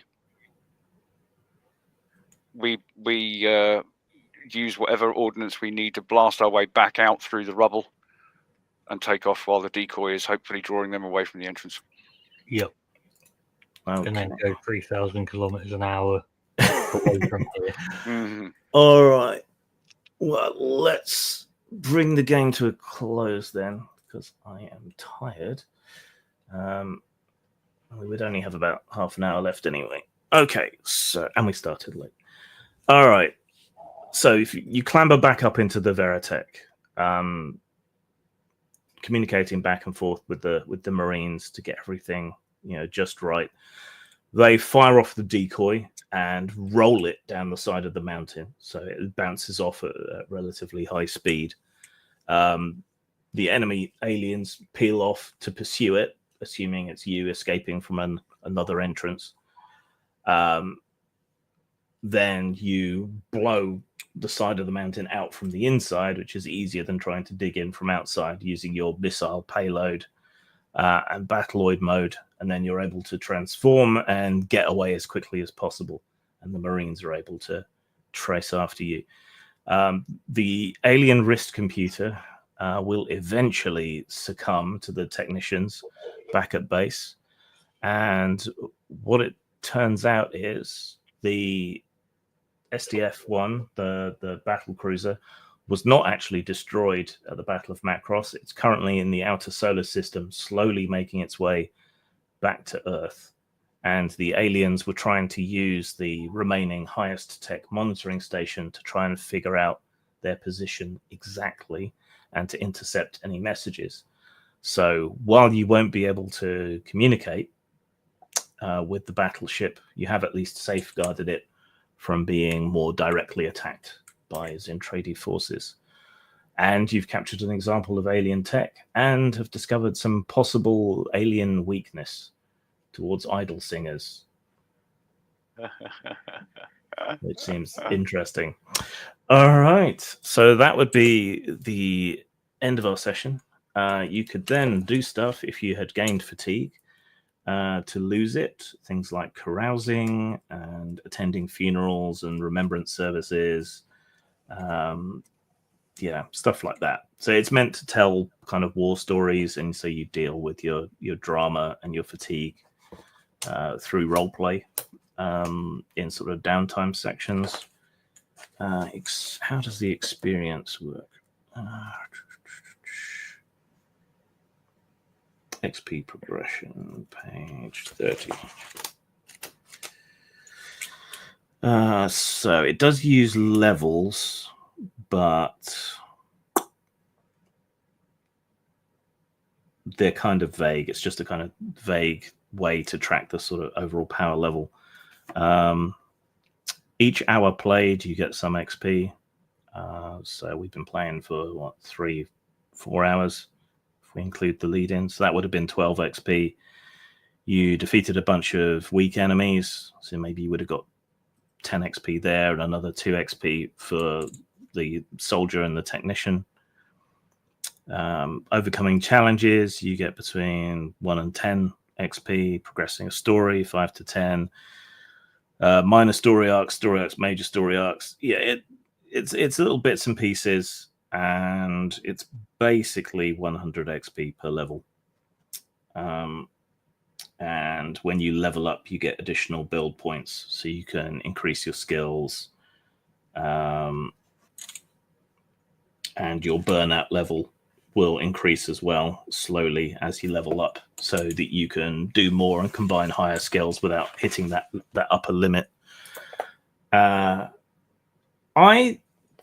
do like it, but I think it's a little too simplistic in some ways. It's gone too far the other way from Palladium for me. I do like the way you build your skill pool and your abilities and things. It encourages you to kind of think tactically. I do wish we'd had a couple more players, because it really shines, I think, when you get into squad level tactics with people defending each other, acting as wingmen or combining attacks, and where their different special abilities come in. I think once you grasp it, it will run very quickly and very smoothly. What did you think? I think the skills definitely would be more useful in a bigger group. It sort of feels a bit limited in what you can do skill-wise as a single player, And when there's only Yeah. two of us, you can't really combine the skills particularly well. Yeah. Um, So, like when you're infiltrating, neither of you are particularly stealthy characters. But if you had a character as part of the team who was a spy or an infiltration specialist or whatever, they can take their successes and they can give you some so that you can all sneak as a unit. So Yeah. that's one way around it. So yeah, it does really shine when you get that kind of synergy going between characters. The rules are pretty well balanced, in my opinion, though. It seems to work well, and It's funny. I think by far the thing that I like the least about it is their primary balance mechanic, which is thou shalt not roll more than 5 dice without risk of penalty. Yeah. It feels very. It's almost like they created a system that was designed to let you do cool stuff, and then said, "But we're not going to let you do cool stuff." Yeah. you just can't do it all the time. So it's not like that 5th edition heroic bullshit where you You do have big to. damn hero, Well, but you can still occasionally do cool stuff. Yeah, but if you're even a slightly specialized character, you hit that 5 limit really easily. Yeah. Well, I Yeah. hit it twice with no real repercussions. So Yeah. And you can split your dice pools. I think that's partly what it's there to encourage you to do, is like, oh, I can't put all my dice into this one thing. I'll put some into something else. Yeah, but here we ran up to what I bumped into a couple of times, which is you split your dice pool and you've clearly established what your preference is because you've weighted it by dice numbers, Yeah. 5-3 or 6-2 or whatever. And yet, because the dice pools are not so big, although the statistics are on your side, actually, functionally, you've got a reasonably good chance of bucking up the thing you really wanted to succeed at, and either succeeding on the thing you didn't really care at, or it's an oddity. I think what I would do is house rule it so that it doesn't matter how much you go over your burnout, you only get 1 point of fatigue. So so then you can make an informed choice. Okay, I can do this kind of thing 5 times. Mm-hmm. So I'm going to throw everything I've got at this guy for this turn. In the first turn of combat, that wasn't quite good enough, but maybe a few turns later, if I have to take on that ace, then I can do it again. And then it becomes more of a tactical choice and not all or nothing one shot. But I liked it,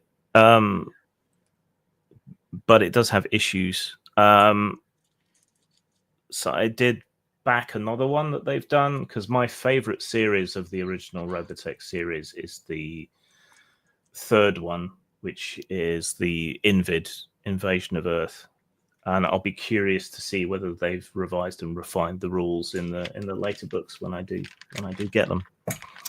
But we shall see. I shall review them when they come up. All right, well, thanks for playing. Not sure what we'll be doing next. It should be T-shirts game next time. I think we've got a player who is going to have to drop out due to stuff going on in their life. So there's space if anyone wants to join us in another game. I didn't realize he was running a game. Yeah, a survival thing. Sort of encampment building and exploration thing. It's quite fun. All right. Well, I shall bid you good night, and I'll see everyone in the week, no doubt. Ciao. All right. Thanks. Bye-bye.